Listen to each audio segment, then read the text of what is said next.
I thought the defensive effort really wasn't too bad tonight, but couldn't overcome the other stuff. No, you're right. Our offense really hurt us. I talked to the guys about it. They know that's one of the main concepts that this team does well is they turn you over. And if you turn the ball over 20 times, it's hard to make up for that, especially when we're down, Z tonight. But more importantly, give them credit. They did a good job of turning us over, being in the paint. We have to be better, and our game plan discipline has to be better. We went over it and over and over it, and we just fell into their hands. And once they turn the ball over, they're going down with options. Like you said, I thought our defense was solid. We played hard defensively, but we didn't give ourselves a chance with our offense. And how much of the turnover issues were, Thunder's length of their activity versus just y'all could have been better handling the ball, passing the ball, things like that? Well, some of them, I have to go back and watch, but some of them were just unforced. And, there are a few that they did a great job of being active and getting turnovers. Is what they do well. But after we work on it, and our team comes out and not execute the way we can, it's deflating, and it leads to some of the shots not coming as fluent as they need to and being a little hesitant offensively. And it starts with the turnovers. Trey's kind of, been struggling a little bit as of late. Is there anything, he can be doing differently? Is this just something guys go through from time to time? What do you see in there? Yeah, hopefully it'll pass. Just continue to shoot the ball, see it go in. But I don't think he's worried. I'm not worried at all. If he's open, he needs to continue to shoot the ball. Do you have any feeling just as far as this game, Clippers, Phoenix, Denver, just against some of these top teams in the West where y'all just not coming out with your best performances? We've seen it consistently over the past couple of weeks. My biggest feeling about it is that, we're capable, but we haven't done what it takes to give ourselves a chance to win those type of games yet. And, this is good experience for us coming down the stretch, but we definitely know we have room for improvement. And any idea about Zion for tomorrow's game? Not yet. We'll know more probably tomorrow sometime. Willie, was the second quarter the most pivotal one for you guys? I think you had 7 turnovers in a frame. You missed all 5 of your 3-point attempts. Yeah, when you look at the box score, you can see the difference, 28-17. I know we missed some wide open shots. We got some great looks, but the 7 turnovers fuels their transition opportunities. We did a good job getting back, but he just gives them opportunity after opportunity to attack us, and that's tough. They're a good team. And also losing, I think, the points in the paint battle by a big margin. It started early. It seemed like JV was a little bit almost not surprised, but Chet Holmgren really kind of seemed to bother him early. Yeah, he did. He got it going early. Shot fake, driving to the basket, and not our best performance at all. Give them credit. They came out and they played a good all-around game. We have to be better. We have to be better, starting with our offense and the turnovers, things like that. But we'll clean it up. Your duo wasn't together tonight, but it just seemed like Brandon struggled with aggressiveness and some shot selection, and it's been a tough month for him, shooting wise, scoring wise, and getting some consistency. What do you think is there an issue just with his play, or is there something that you need to do strategically to help him get going again? No, I don't think it's necessarily something strategically. I think they're going to put their best defenders on him at times, and he's doing a great job offensively of making the next play, and that's what we talk about. Like, you'll free up when you continue to drive, trust your teammates, which he's doing. There's moments for him to score when he has them, and he tries to take advantage of that. But we just have to continue to trust in what we're doing, and B.I.'s been doing that all season. And because he's doing it and he has a ton of guys around him, other guys are feeding off his gravity. So we'll continue to look at it, though, and if we see that there's room for improvement where we can get him the ball more in spots, we'll do it. The first time you played them, you guys generated 17 corner threes. Tonight you had 15. Those are 2 things you've been able to do well. Is that something you can kind of take as a positive from a night like this? Like, hey, despite turnovers, despite stuff, we're still getting kind of looking. I hope so. We'll watch the film. After games, sometimes it's emotional, and once we get settled down and watch the tape, we can take a look. I'm sure the turnovers were a big issue for us. I know we got some wide open shots that we just didn't knock down tonight. So we'll see. We'll see how we feel once we watch it. This road trip coming up, obviously very difficult. Starting with that back-to-back tomorrow against Milwaukee. What do you do? What did you tell the guys tonight just to kind of get their minds off of the loss tonight, and start refocusing for what's ahead? We're gonna all feel tonight's loss. That's just that's the nature of sports. You can't flush it that fast. But tomorrow, we'll message the team and get prepared for Milwaukee. Thank you. Appreciate it. All right, shout out to the flock, man. We in this thing, PPR representing, man, for this one here. For all things Pelicans, you're now tuned into the Pelican Postgame Report. Pels routed by OKC 107-83 at home.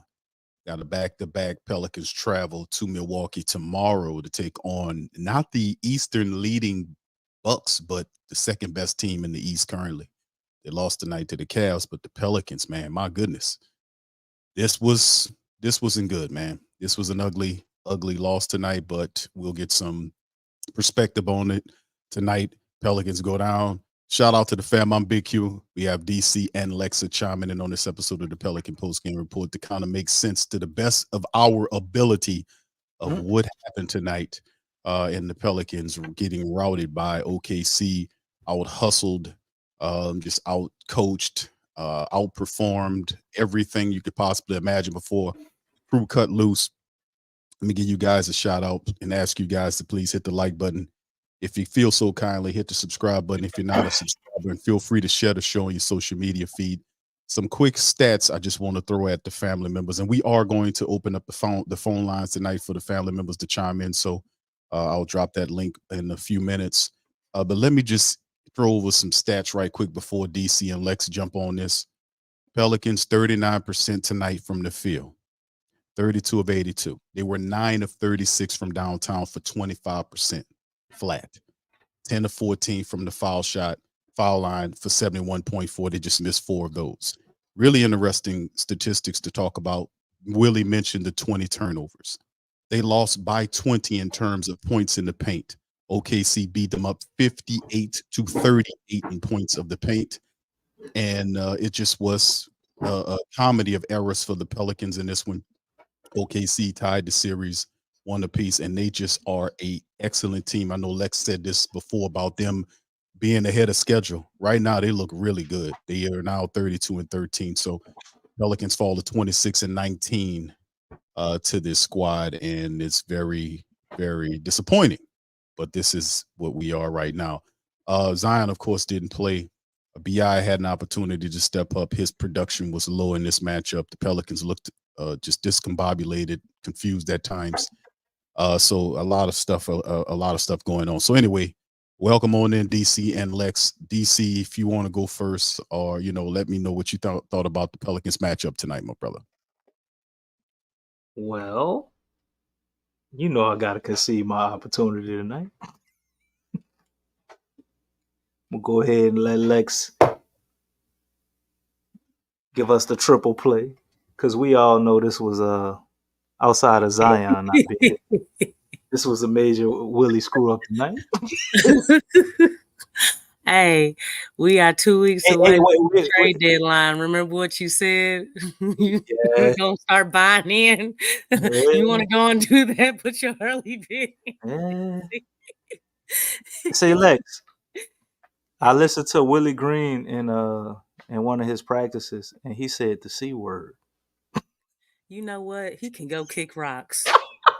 And if I was that type of person with a potty mouth and things, I give him a piece of my mind. But I still need to be more consistent. But this is a bad example of that tonight. But man, the rotations I didn't get them. We gotta switch it up from game to game. Sometimes it's just off. It's just off. And the thing with Zion, I think he's fine. Just holding him out. Man, that played into their hands. That's what they wanted. That's what the organization wanted. I want to read a couple of things. Which organization? What do you mean? Which organization? What organization you play for? He's saying that's what we wanted. We wanted to get No, that's what. Excuse me. That's what they wanted. Let me. Excuse my wording. Okay. Yeah. Hold on, just a second. Let me get to it real quick. Go ahead and put them news Okay. up. Okay, it says Will Guillory said Zion Williamson left foot bone contusion is out for tonight's game versus OKC. He was able to complete his full pregame warm-up, but Pels decided to hold him out tonight. They also did reported that Zion had tests done today. They came back negative. I probably should have read this before, but will warm up and determine if he will play. If he'll play against OKC. So everything came back clean. There wasn't any problems, but they still decided to hold him out, even though he didn't have any problems. It's a back-to-back. It's a back-to-back, Lexxah. They told us before the season Zion ain't playing back-to-back. So he's already played a back-to-back. Did we have 3 games in 4 days? It don't matter, man. I mean, the thing is like you got to stop treating this guy like he's not healthy. If he's healthy, let the man play. Let him play. I'm for him doing whatever they got to do to keep him healthy. So if they're not, I don't like what they're doing, man. I mean, and I think it's weird how they came up with this junk on like a few hours before the game. Like you couldn't make this stuff up. They got to cover their ass. They didn't say nothing 2 days ago. Lex, I think this. I agree there. I think this is some political. Something's ain't right, DC man. You might be right, but at the same time, come on, man. That don't even sound right.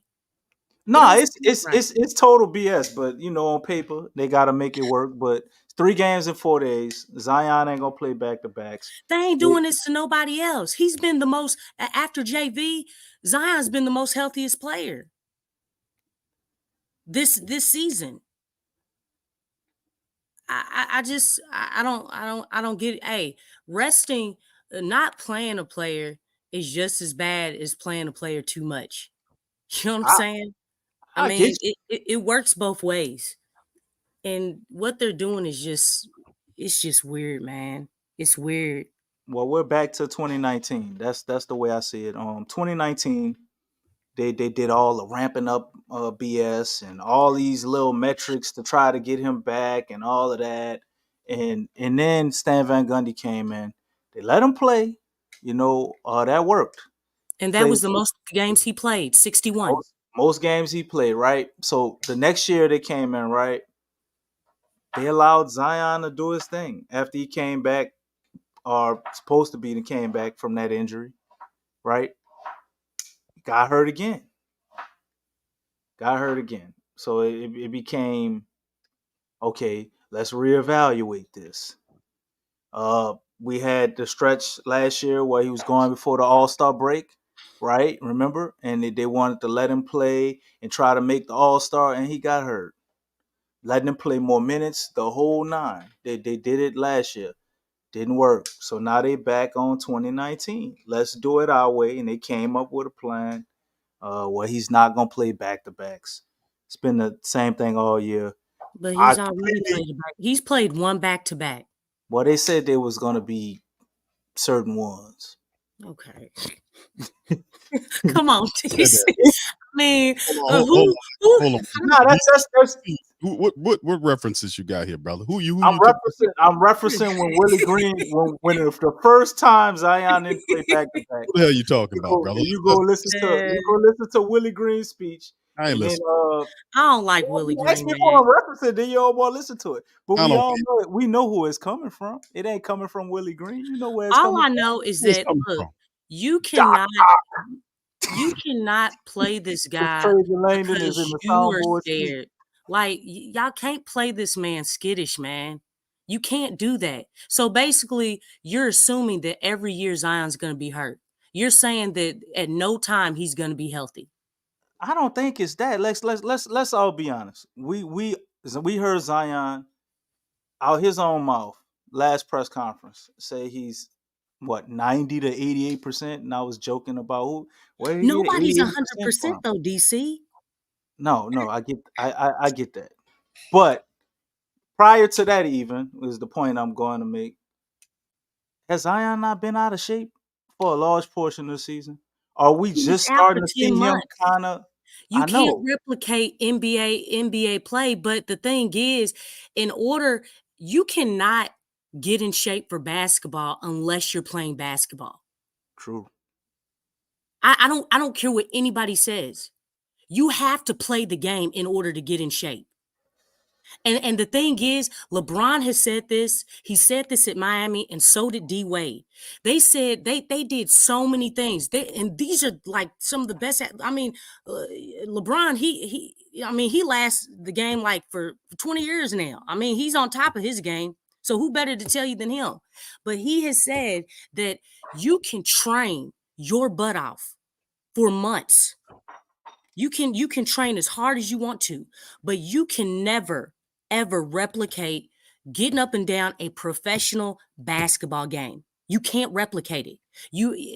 That's why when guys come in, because back when Antonio Daniels, and he talked about this too, when they started in training camp, they trained for a month.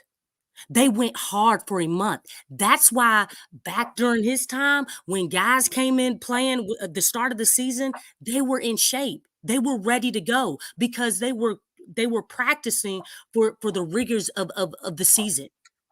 That's how they prepared. Now it's 2 weeks. You can't do that in 2 weeks. And they call it, oh, you're protecting your investment. No, you're not. You're hurting your investment. What Stan Van Gundy said, like, I think last year, is like, look, back in the day, they didn't have these extensive medical staffs. They didn't have these extensive trainers or anything Right. like that. But yet guys were playing. They stayed healthier. I mean, it's almost like, nowadays they're crippling the players, man. That's why they're not lasting as long, because the thing is, instead of playing them, your answer is, oh, let's sit them and rest them. What? But the majority of a lot of players in the league, this is what they're doing. I'm on the side of, I like the old school basketball where they play, guys were more durable. Yes, I agree with they you. are for a reason. But at the same time, I'm not going to sit up here and act like I don't know who my general manager is, for real, not the one entitled. And hold on, DC, hold on. Up? Who's your general manager is? The vice president of basketball operations. Okay, my bad. I was just so, that's yours. Well, I am the Pels because they are the New Orleans Pelicans. So yeah, gotta own them till we get them on up out of here. But as long as things keep going the way they're going, I don't think he's gonna go anywhere. But nevertheless, we already knew they were gonna do this. And I will say this: my only negative, or my point that I guess I would kind of be on this side, or I kind of understand. Zion didn't do everything that he needed to do. Zion didn't come in underweight. Like, we all know that. You can see him looking slimmer now, which definitely should be more upset about holding him out of this back-to-back. I forgot about the back-to-back rules. And then I seen it today. I'm like, oh, that shit again. But if this is what they're going to do, Zion hasn't gotten hurt.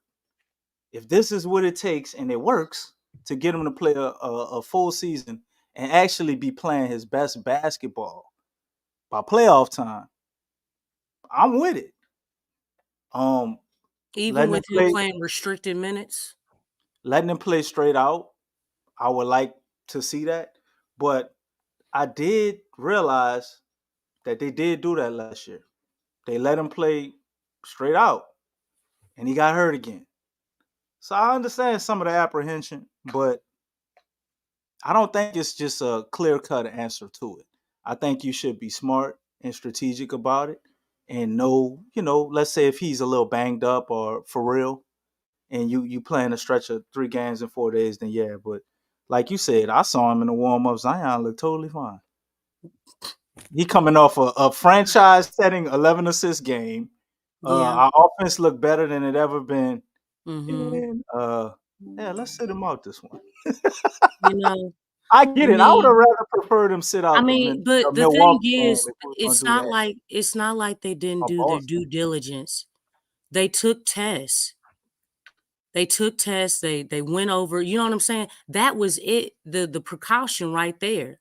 What test you take for load management, like Marley saying?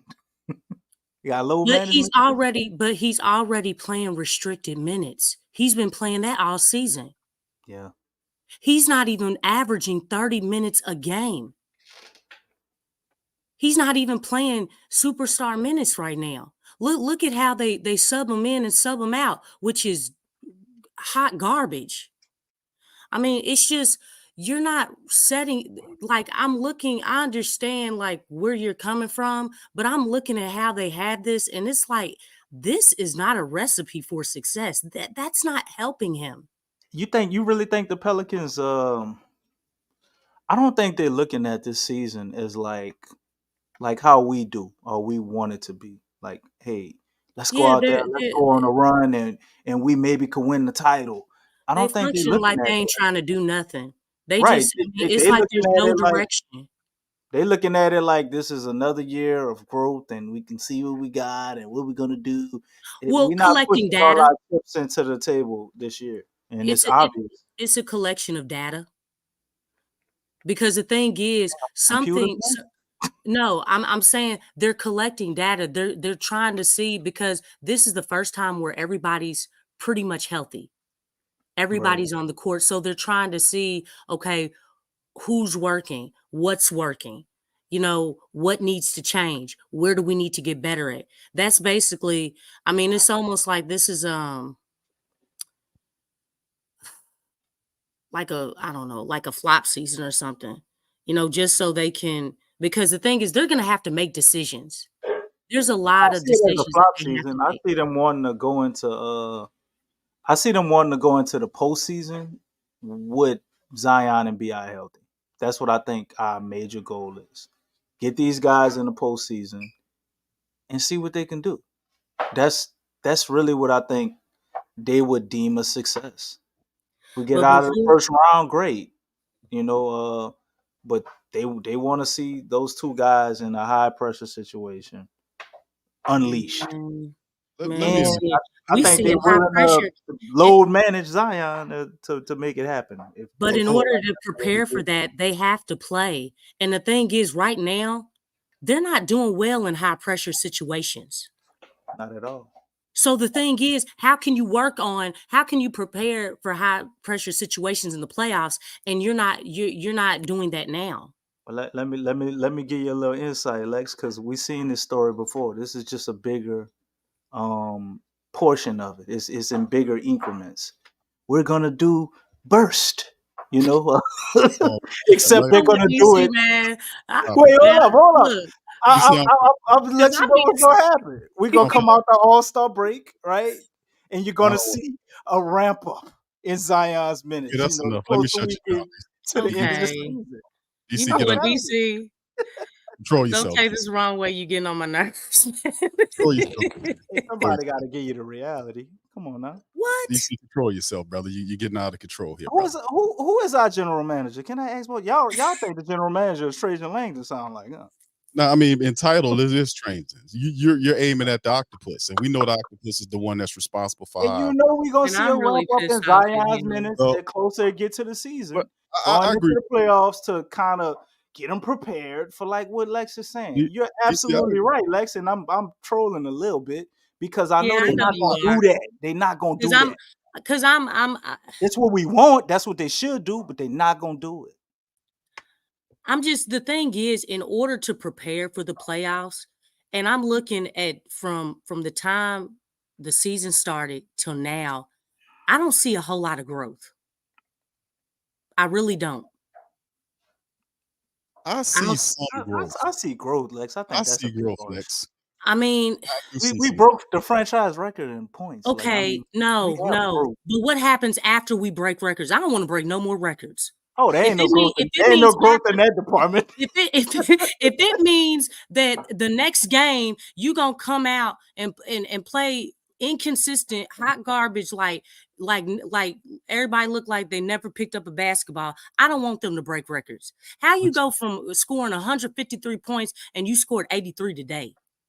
And you had rest and had time. I mean, you had 2 days, man. Let me get into this. Hold on, go ahead, Big Q. You ain't had a chance to say nothing. Go ahead. Y'all doing good, but we're gonna have plenty of time to kind of delve into that because I'm going to kind of move it along because you want to be able to go over their stats? No, well, listen, I know that, dude. You see how they control tonight. We don't talk about the garbage ass stats, but we talk about the stats whether they're good or bad, brother. We don't stat discriminate here. You put them points by quarter too, boy. That's atrocious. I know, brother. Especially the last. We had two teenage quarters. 2 teenage quarters. The second and the fourth was ridiculous, man. But yeah, indeed, I agree with both what you guys are saying. I really do. I think that in terms of what the Pelicans doing, they are trying to keep BI and Zion. They're really handling the kid gloves with Zion. They're gun shy with Zion, so they're gonna hold him and play him with the kid gloves. We know what time that is. I think they're trying to get him into that playoff situation and hope that they galvanize and work whatever they got to work. It's still a lot of stuff going on with this team. They're just so radically inconsistent at times, and that's the whole thing. I think that at times, I know the offense goes up and down. The 3-ball falls for them at times, and then when it doesn't, they get confused. Tonight it's like and when I was watching the game, and I was listening to it too on the when I had to move around and do some stuff tonight. But the word's out on the Pelicans, man. You be a little physical with the Pelicans, or a lot physical with the Pelicans. That's a whole thing that they're getting. You just have to rough them up and be physical with them, and they'll fall apart to a degree. You know, we seen like tonight in the in terms of basketball IQ, very low basketball IQ tonight. I mean, and Willie Green is. I mean, you look at the guys. Family, I'm gonna be honest with you. Some of these coaches, I know them. And not very, familiar with a lot of these guys, like the OKC coach who came in here and just out-coached Willie's team. I mean, their team came in and out-efforted the Pelicans. The Pelicans do have a lot of talent, but they just came in and just out-efforted them. The IQ was not there tonight. The easy layups, the defensive IQ, which the Pelicans are supposed to be, regardless if the shot is falling for you tonight, you're supposed to have a high IQ defensively. That was not absent today. You don't think they had a high IQ defensive? I mean, the Thunder, they averaged like I think 120, 130 something points a game. Bro, defense was fully the issue.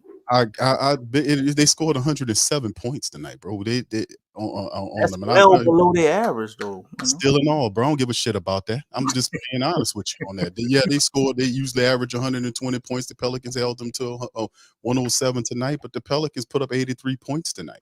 I mean, defensively speaking, you sound like Woody for a second talking about the defense, bro.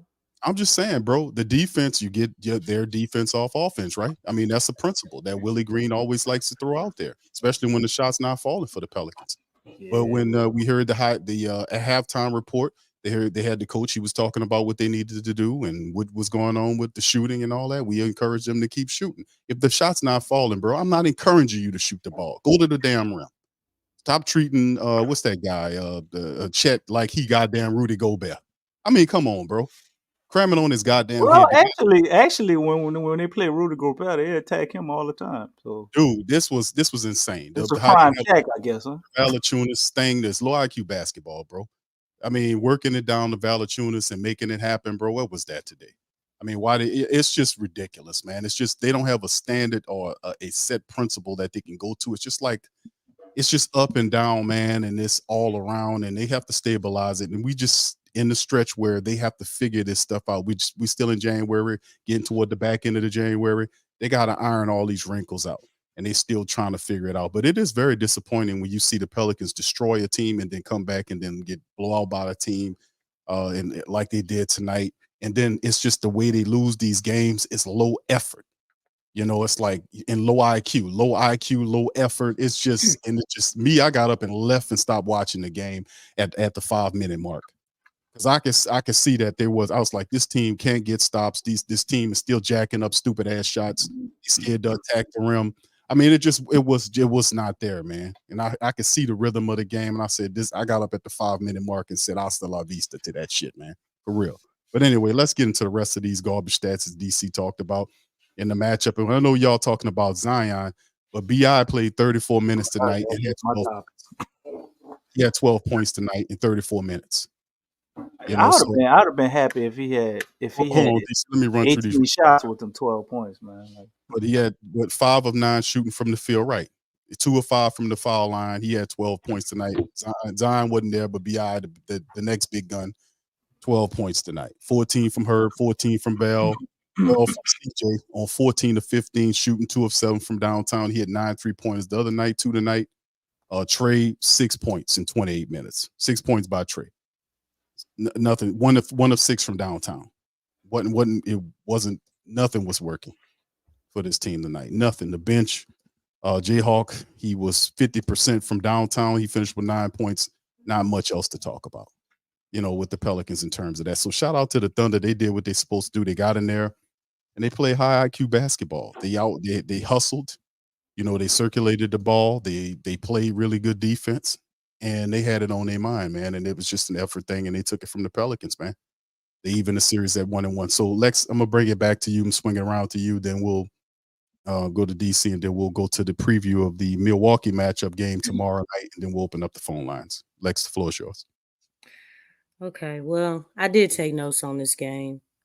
Yeah, definitely OKC. They played very hungry. They played hungry on every possession. And they had minimum mistakes. Trey is really struggling. That dude is really struggling, man. I don't know if his knees bothering him or if he's just having a tough time getting into a good rhythm, but he's really struggling, and not getting anything from him, you know, really doesn't help because, you know, it condenses the floor a whole lot more. I don't know, man. I've watched this OKC team, you know, against other teams. But one thing, you know, for them to be as young as they are, they really capitalize off your mistakes. Their ball movement and player movement looks good, and they share the ball well, and they're fundamentally sound. sound like good coaching to me. Yeah. Another thing, I know you all, or Big Q, I know you mentioned the physicality. I know this is kind of weird, but I actually didn't feel like this game was really physical. When I look at the Dallas game, that Dallas game was like, it was very physical. The Charlotte game was very physical. They don't really come across as a really physical team, but I noticed something that about them. They're really active with their hands. They're really active with their hands. They play the passing lanes very well, and they move their feet on defense. And it's not individual defense. They play team defense. And I got to say, I was actually impressed with their defensive activity, because it might have appeared like they were being physical, but they weren't really physical. They were getting their hands on, you know, they were just really pushing those passing lanes and deflecting the ball. They did that a whole lot tonight. But for the Pels, you know, just inside and outside offensive game, it was just a struggle. It was a struggle, man. It, as always, you know, all the shots seemed like they were difficult. Didn't get anything easy. It was just, I mean, even with JV had what, 14 points? I think somebody else had 14 points. Was it her? These shots was kind of easy. Yeah, but even when you're looking down there, it seemed like they were hanging on his arms or something because he only had one arm and he was leaning weird. I don't know what was going on. We wasn't I getting wish no they would have five. zoomed in a little bit more so I could see. But it just seemed like there was a struggle down there with Chet. And then they were crowding him. Like he had like 3 people just collapsing on him down there. So that don't help out a whole lot either. But this game was a slow, smooth, cool, laid back blowout to me. It was just really like, I don't know. There was just a smoothness about it. It was like, yeah, we just OKC was like just real chill because everything was just coming easy for them. I mean, it just, I don't know. That's just how it came across to me. And then like looking at the Pels, it kind of made me think, what did the Pels practice on? Sorry about that. What did they practice on, these last few days? Point Zion. Don't start, DC. That's what they practice on. Look, who held them out? Doc Ock. It wasn't Willie Green. Okay, well, look, this organization got problems. You know what I'm saying? We didn't know that. Yeah. OKC didn't have to change anything in the second half. They were just trading points. So, I mean, that's basically all I saw. It's just, I don't know. Like I said, for OKC to be as young as they're really solid. They're really solid fundamentally. They know who they are. Everybody knows their roles. They share the ball. They move the ball well. The player movement is well. And another thing I noticed, and Antonio Daniels, he pointed this out, is that they continue to move the ball until they get a good shot.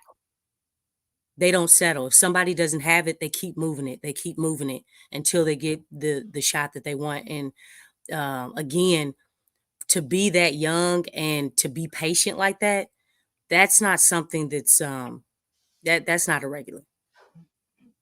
So got a lot going for them. No wonder they're the number 1 seed. That's all I got. Well, I think the style of ball that the Pels been playing hurt them tonight.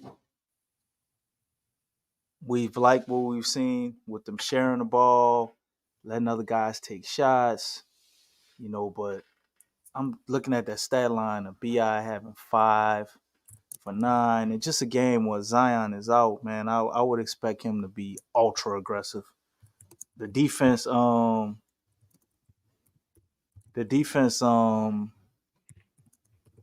him, they was crowding him. But you gotta step up and do something, man. Nobody has it going.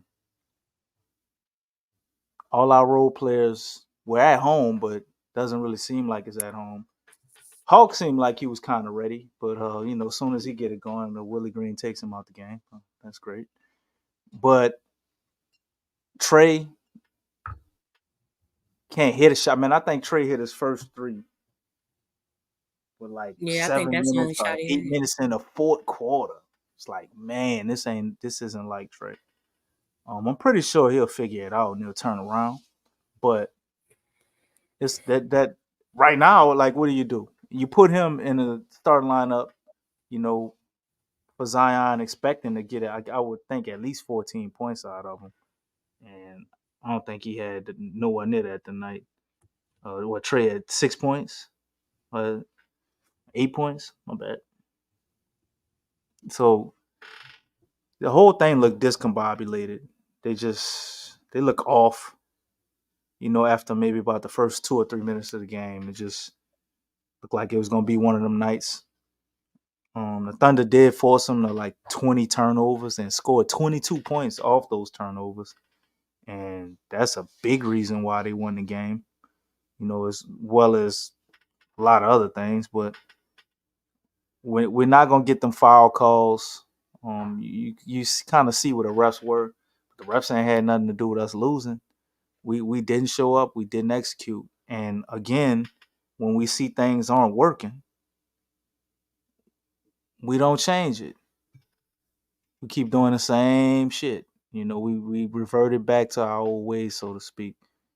We have a franchise setting record game, and then we have a season low tonight, which is 83 points. So we scored the most points we scored all season. Then we scored the lowest amount of points we scored all season. This is our identity right now. This is the Pels. You know, consistently inconsistent, like my man Slim South said earlier. Just cannot figure out a way to balance things out. Still early in the season though. Still got a lot of ball to play. We still in the top 6. I don't know if we 5 or 6 now after this loss. But they're gonna have to figure some things out. I like what I saw with Point Zion. It's just a little disheartening that as soon as you see that rolling, then they take him out. Take him out that game and everything just falls apart. And BI, I don't know what's going on with BI. I don't know what happened with BI when we went Team USA. Or maybe BI is just, he went from, looking for his to try to get everybody involved. And now he's trying to balance that out, knowing when to be aggressive, when not to be. But you can't play the Thunder, man, go up against Shea and only take 9 shots. And you are our best guy out there. Still, this is one game. I think we have a chance to go and shock a lot of people and play the Milwaukee Bucks, because I think Zion will definitely play tomorrow. I don't think they're gonna hold him out that game. Not really, like you said, Lex. That injury ain't real. It ain't serious. So he'll definitely suit up, and we'll see if we look closer to the team we saw play Utah than what we saw tonight. Because if I know one thing, the Pels have been consistently inconsistent, and they have consistently played tremendous ball after getting embarrassed. So this is kind of what they do. They fall off a cliff, and then the next game they come out and they try to put it on that team as if they can make up all the lost ground that they had from the previous game. So ready to move forward and looking forward to seeing them with Milwaukee. Like I said before, when we had these talks about Willie and everything else, I'm just ready for the other half of the season. I think they will wrap up Zion minutes at some point, right? We're going to have to play meaningful basketball down the stretch of the season. We're not the number 1 seed. We ain't in the top 3. So we really got to play like it depends on it just to make the playoffs and not be in the playing spot. But tall order against the Milwaukee Bucks. Don't normally win these games against the Milwaukee Bucks. Oh, and then we're in the 7th spot right now. You know what? I guess it's just a game or so that separates us from being right back in the 5th. But if the Suns keep playing how they playing, book drop like 62 tonight, man. They might be moving their way on up, trying to solidify that spot. And then that'll leave us with 1 spot to fight with the Kings with, to have an actual playoff slot and not make that playing game again. I don't think none of us want to see the damn playing again. We've been there the last 2 years. Yeah, we've been there, done that. Sick of that shit. But if the Pels want to get serious about being a top 5 team, man, it's gonna take some changes, some adjustments. We're gonna have to get more consistent, like you always say, Lex. But I think it's gonna involve utilizing some guys differently, reconsidering like what the priority is. Leaning into Point Zion, I like that. The more Zion touches the ball, the better. Period. Like, we're successful. The more you get him the ball, we're successful. So when we see guys, Zion cutting and and he's got all these off ball motions, and we got to find a way to get him the damn ball. Because I see too many times where he got his guy pinned and they just don't get him the ball. Like, I don't understand that shit. And if we want to get serious about winning, we're going to have to figure that out. So it ain't about him scoring all the points, but he draws all the gravity, so he's got to touch the ball a lot. And then when you got Zion out, I need that version of BI that can get us 40 points, man. I need him to go out there, get some buckets. You can get buckets and get dimes. Shea was doing it. So I like the fact that they're trying to play team ball and they got this thing with get everybody involved, which is dope. But it's like we don't know how to balance that out to just feeding your guys or feeding the hot hand. So if you don't have a hot hand, then you got to go to your guys you could depend on. That would be BI, JV, Zion, CJ. So game like tonight, CJ don't really have it going. BI, you got to take over, man. Get JV a few more touches. Some of them were, it's a little difficult down there. They was fouling everybody, but you gonna stop attacking? You gonna stop going at them because they're not calling the fouls? Keep play through it. Make them call them.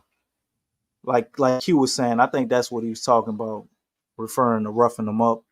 And I agree. A lot of times teams know they can foul us hard, and the refs don't call the fouls all the time. And, we don't necessarily always just complain to the refs, but it's just like this dejected energy where they going through the motions.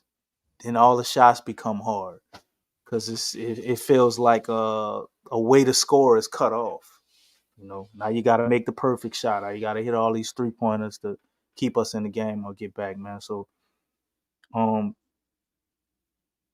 think a lot of things can definitely be improved on, but at the same time, the Pels have done a lot of things that I like, this year.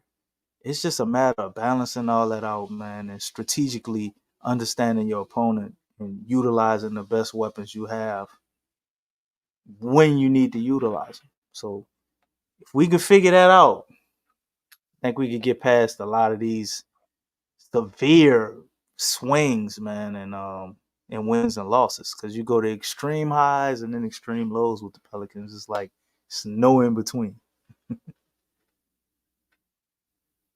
All right. Thank you, DC. All right. So shout out to Mr. Bird, man. Appreciate you, bro, for the super sticker. Thank you very much. So appreciate it. Thank you. Far too kind. Shout out to the flock, man. Appreciate y'all being in this one, man. The Pelicans, man, didn't have a good night tonight, but they'll try to bounce back tomorrow against the Milwaukee Bucks. And this is something that we'll be dealing with coming up, man. And this is we'll be touching to the preview of it. You can see the Bucks, they lost tonight to the Cavaliers, man, but they're the second best team in the Eastern Conference record-wise. So the Greek Freak and Dame Lillard, those guys are playing pretty good up there, man. You're looking at some of the statistics that we got on the screen right here, and you can see, man, it's going to be another tough outing, man, between the two of them. As you can see, points per game ranked as second in the NBA, third in field goal percentage, fifth in three-pointers made, eighth in three-pointers attempted, seventh in three-point percentage, second in free throw attempts, even though they're 17th in free throw percentage. They're top 10 in rebounds, 13th in assists, ninth in as you can see, the TOVs and other things. But outside that, the Pelicans got a few things going on for them. But we got to have a better outing, offensively speaking, against this team. So hopefully Zion plays. I know what DC and Lexxah was alluding to. They believe that Zion will play in the matchup against the Milwaukee Bucks. We want to see some positive stuff happen between these teams, man. But it's going to be a good game. I want to see a better outing. And usually that we talked about that, DC. That's usually what you get from the Pelicans after an outing like tonight. You get a better performance against the following team. So let's kind of delve into that. Lex, you want to kind of lead us into the preview against what it takes to kind of do we need to do to get the win against the Milwaukee Bucks. Oh man.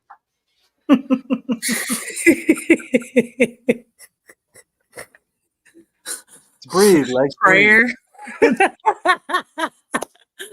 The Bucks are coming off of a loss against the Cavs, and they're going home. I don't know if that was a home game or not, but obviously we're traveling up there to play on their court. I mean, they got a lot going for them. Obviously, they're very highly motivated because they just got rid of their coach. Yeah, Lexxah was at home. It was they had 2 games at home against the Cavaliers. They split with them. Oh, okay. All right, so whatever. Who's coaching the Bucks now? Doc showed up yet? Yeah, he's hired. He hired a new assistant coach, but I think he's there now. Okay. He wasn't there the day that they hired him. I think that was the interim coach. The day that they were dancing and all that stuff in a circle.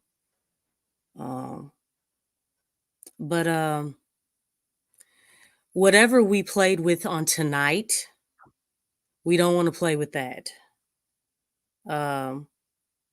We got to play with a whole lot more energy. Got to get the ball in the hole. If the shooting is not there, 3-point shooting still is not our bread and butter. We're not known as a 3-point shooting team. So they're going to do that boxes and elbows and things, and guys have to be ready when they get an open shot, because we missed a lot of open shots, but we got to knock down the shots. The Bucks are still vulnerable on the defensive end, so we need to be on the attack mode. We need to be on the attack mode.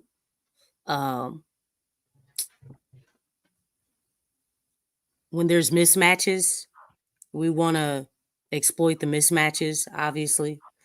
But really just play with more energy, match the intensity that they're playing with. But we can't really have any mental lapses in this game. We got to come with it. I know they probably still thinking about this game against OKC, but you got to block that out of your mind. You got to face another juggernaut team in the East. So I don't know if we will win this game. I'm not really sure because we really don't know what type of Pelican squad we're going to get, whether Zion plays or not. And that's the crazy thing, to say that we just don't know. I don't think they really pushed themselves on tonight like that, just by the way that they looked out there. So maybe on today, or excuse me, not today, but maybe against the Bucks, they'll be going harder. But again, I mean, it's like, was holding back, Lex? Huh? They was holding back? I don't know. I mean, the Pels have been inconsistent. So, I mean, we never know what we're going to get. I mean, we just had a record-breaking night, and then we had this night. You know what I'm saying? It's just got to come to play. The guys got to come to play. And that's basically it. I mean, everything is fairly new with Doc coming in. I'm pretty sure he'll probably go with, whatever the philosophy is of the team, so he probably won't incorporate anything new. But, we just got to be ready. I mean, they just lost. Both teams are coming off of a loss. So it's like, who wants to win more? Who wants to win more, man? You got to show some conviction and play with a lot of heart, play with a lot of will, and get it done. If your shots aren't falling, find other ways to get the ball up in the hole. Get to the free throw line. I was looking at Q on the slideshow. He done went way. He showed a picture of Doc Duncan up there, man. 1980 or so. But yeah, Lex, you're absolutely right. You don't know which Pels team you're gonna get. But I will say this, and I sound crazy after watching tonight saying they're gonna beat the Bucks. But I do understand that the Pels are really good on the road. But the Bucks are really good at home. And so is Boston. I say we gonna beat one of them. DC, one team at a time, man. One team at a time. Hey, Look, gotta look at the big picture. look, Gotta look at the big picture. yeah, I understand, but after looking at tonight's game, look, I'm like, man, why does it look like the next 3 games? Well, they play. I don't know what it is. It's this weird thing of us shitting on the home fans. You know what? I'm blaming y'all. These Y'all are up in better y'all up in teams, that. Y'all man. saying the Bucks ain't gonna win. That they ain't showing up at home. I'm the only one. Even the matchup indicator is against me tonight. Look, the Celtics, they've only lost 1 game at home. Well, it's about time for them to lose another one. Bro, they lost to the Cavs tonight, man. The Bucks ain't gonna be playing. And Mr. Bird said, didn't he have 51? It was 50, bro. He scored 50 tonight? No, 50 against the last time he played the Pelicans. He scored 50 points on the Pelicans. That sound about right. Yep. That sounds about right. It's crazy because tomorrow is the 27th. He did that last year on the 29th. He scored 50 on the Pelicans. Good thing it ain't gonna be the 29th tomorrow. It's close enough. Oh yeah, it's gonna be the 27th. Okay, like the stars was aligned that day. Come on, man, y'all have a little faith. We do have. So we gonna lose the next 3. I don't think the team does. I think they're gonna play better. This is what they do. Like they'll have these letdowns and then they come back and they play a lot better. They're against better teams, though. You're talking about the top teams, and they know who they are.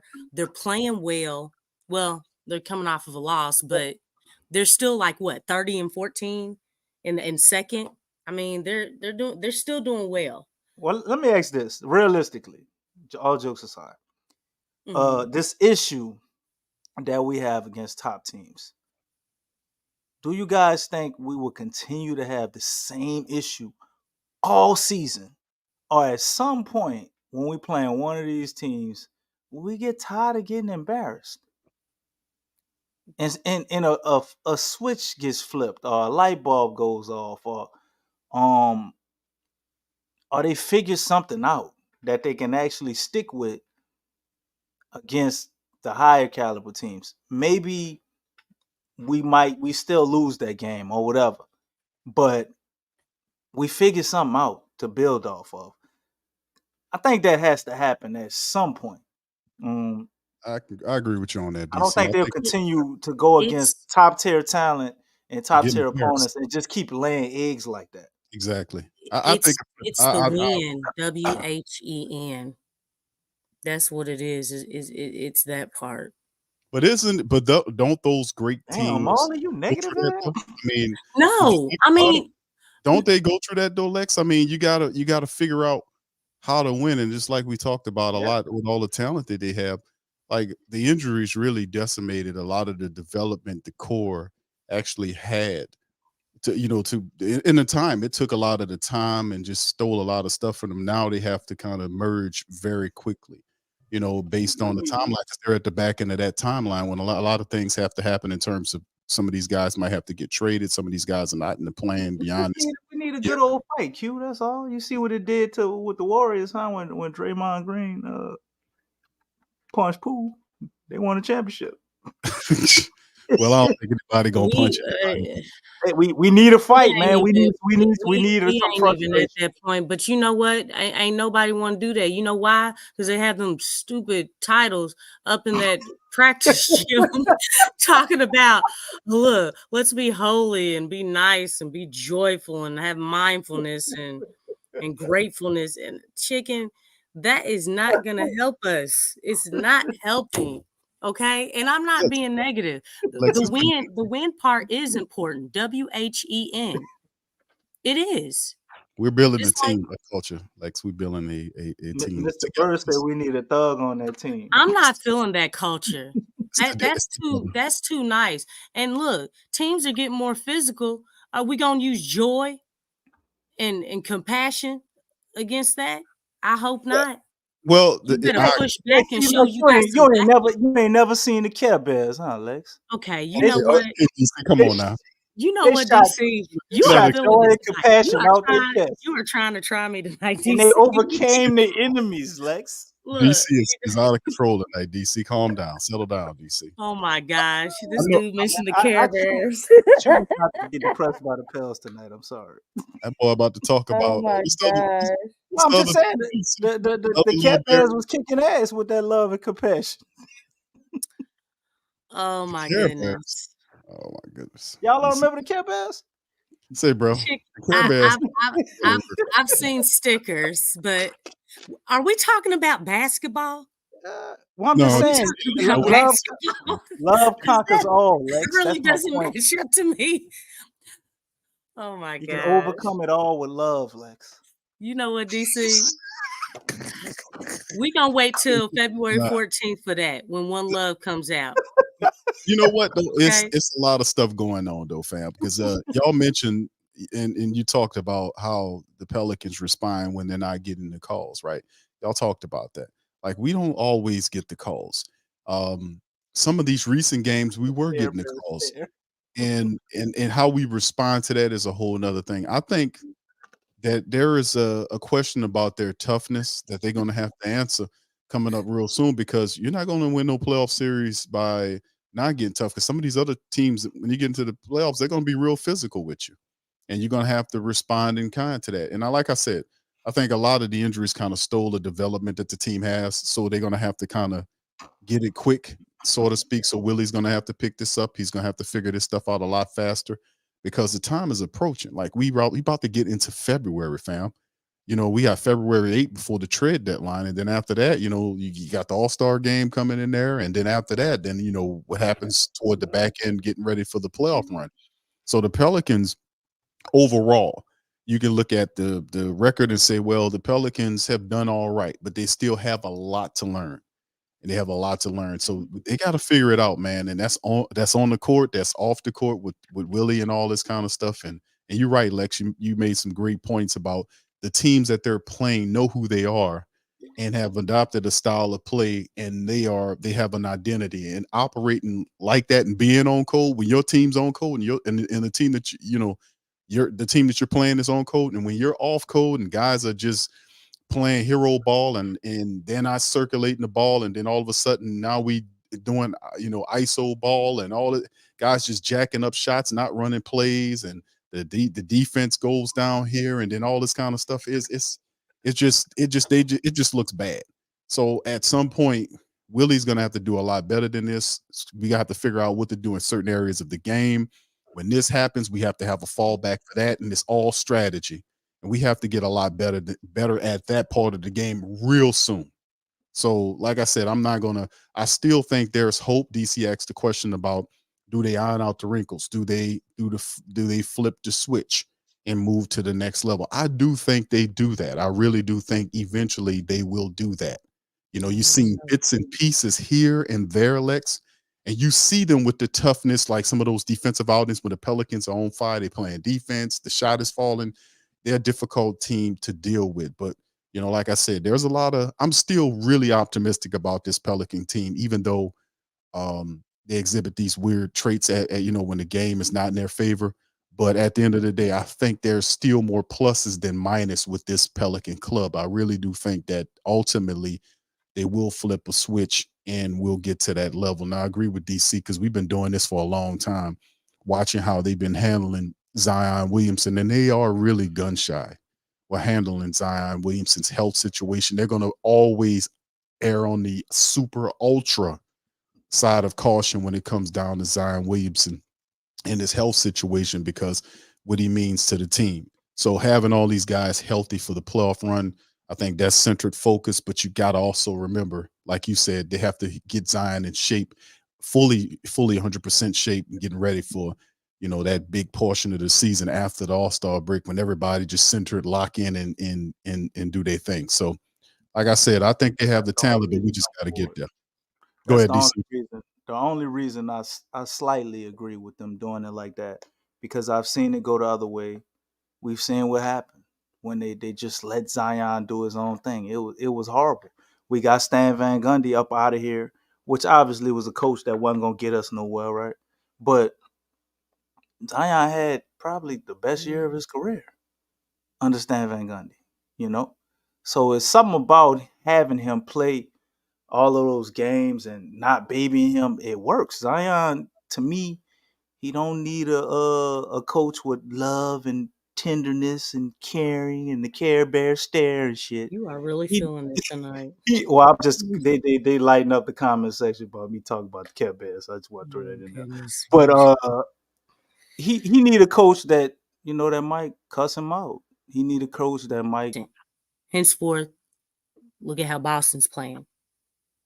For the most part, look at how the Bucks are playing. And even Name one more. OKC, Name one more. Huh? Name one more team. Oh, shoot. The Suns, they've actually found their stride now that they have everybody back.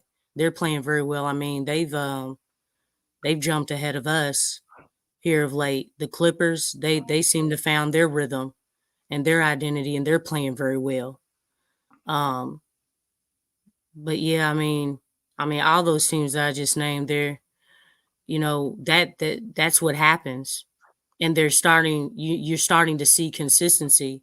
Like the start for the Suns and the start for the Clippers wasn't all there, but they're starting to get in stride now. So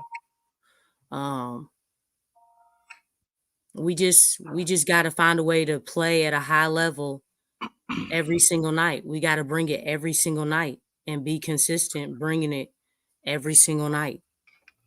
Well, what's one thing all those teams got in common, Lex? Identity. They know who they are. Everybody knows their roles. And they all swung for the fences. Their organization had the pedal to the metal. That's the thing I see. Okay. They locked in on what they wanted, and they went and got it. So you saying the organization basically indecisive? Yes. Yeah. And it's getting to a question. I agree. My question would be, after watching the Jazz game and watching the game tonight, man, I can't name no goddamn Care Bears. Tasha, get out of here. She's still on that. Thank you, Tasha girl. I remember that from Dave Chappelle. Look, you can go in on DC all you want on the Care Bears. DC brought that shit up, man. That's all on him. Oh yeah, yeah, because he brought that up. What's the brown bell? What's the brown bell that talk kind of funny? That is a perfect metaphor for Willie Green. I forgot a lot of that, man. Our coaches are kept. You could have mentioned had to train a dragon or something. Right. DC.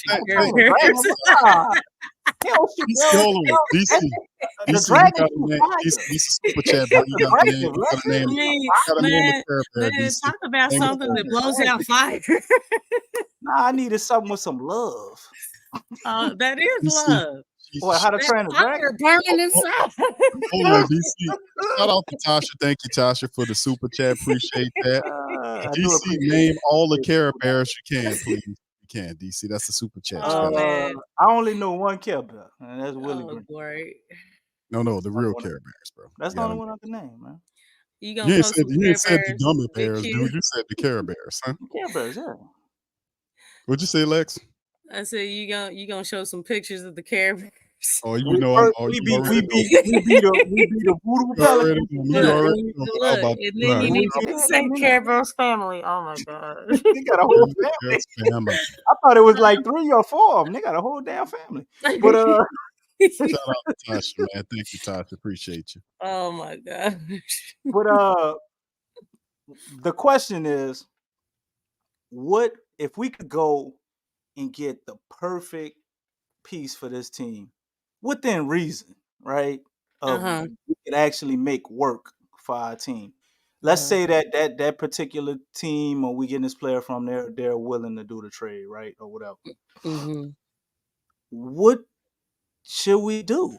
What are we missing that we need more than anything? And if we got that, it would change the dynamic of what's going on right now with the major inconsistencies, the lack of being able to handle the physicality and the toughness, and to overcome that. What are we missing? We're missing a dog, a bucket getter, and playmaker. But that guy is, to me, I feel like that guy's D Mitch. Okay. And he can play off ball.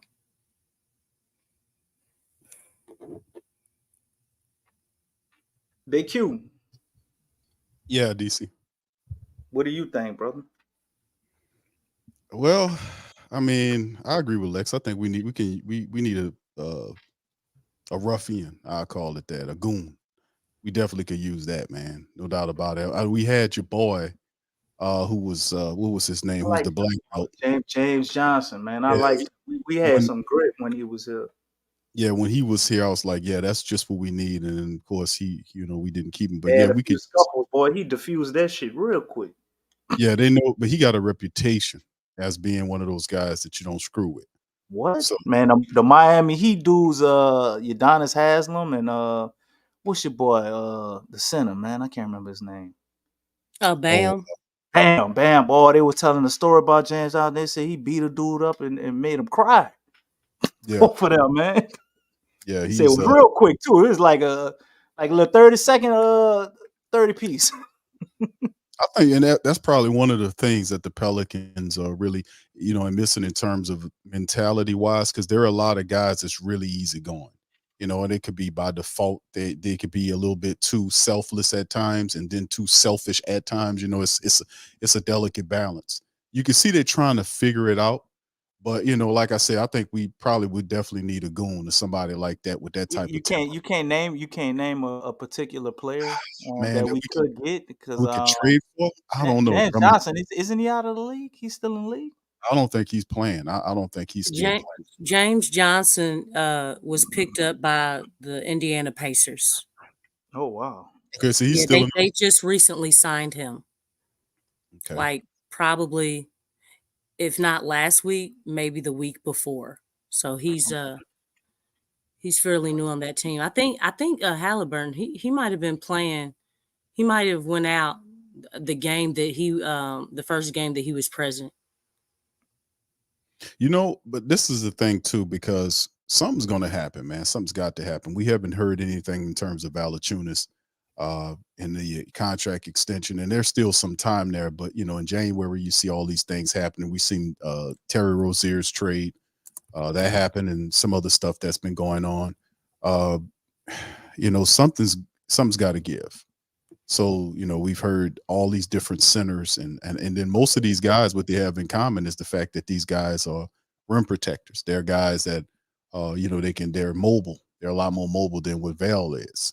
They're younger than what Val is. You heard about Gafford. You hear about Jared. You hear about Wendell.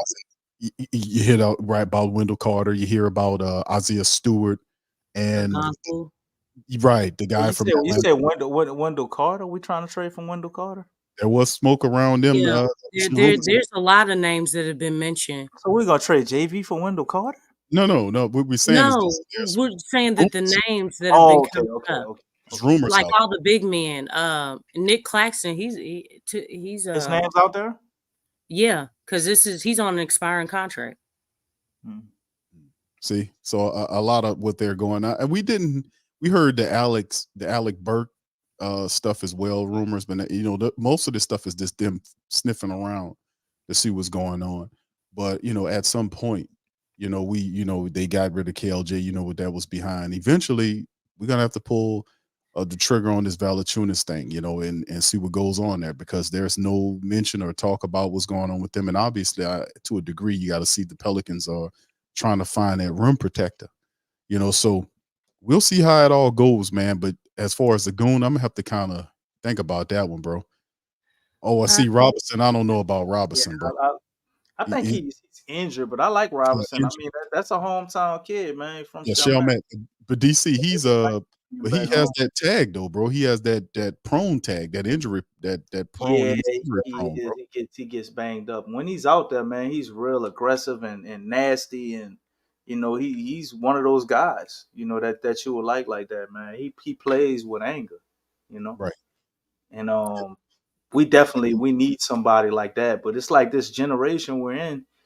Man, do they really make a lot of guys like that? Like I like D Mitch, what you said, Lex. I like him as a player. I think he's way more talented than CJ. But the only thing with him is I don't think he fixed that issue of us being tougher or more physical or just a killer mentality. Unlocking that. Well, he's a point guard. He's right now. He's a point guard and he's a dog. He's a dog, man. I don't know, but they pull a trigger on you saying Donovan Mitchell, Lex? Yeah, I guess you saying, well, who would we have to? We would have to give up BI to get him, in my opinion. I don't think we can just give up CJ and some picks to get him.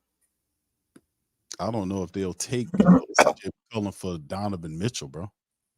Yeah, it had to be BI. I think you might be able to finagle it with BI, but what you gonna do with CJ? You gonna have Donovan Mitchell and CJ backcourt? No. Trey? CJ has to. I mean, we're getting another bucket getter. You know what I'm saying? I mean, and D Mitch can hit the three. He don't mind shooting threes. He's not gonna go a game where he's not gonna attempt threes. You running them at the one though, right, Lex? Yeah, because he's at the one right now. And CJ gonna go to the two. Yeah, that's what he's been playing, right?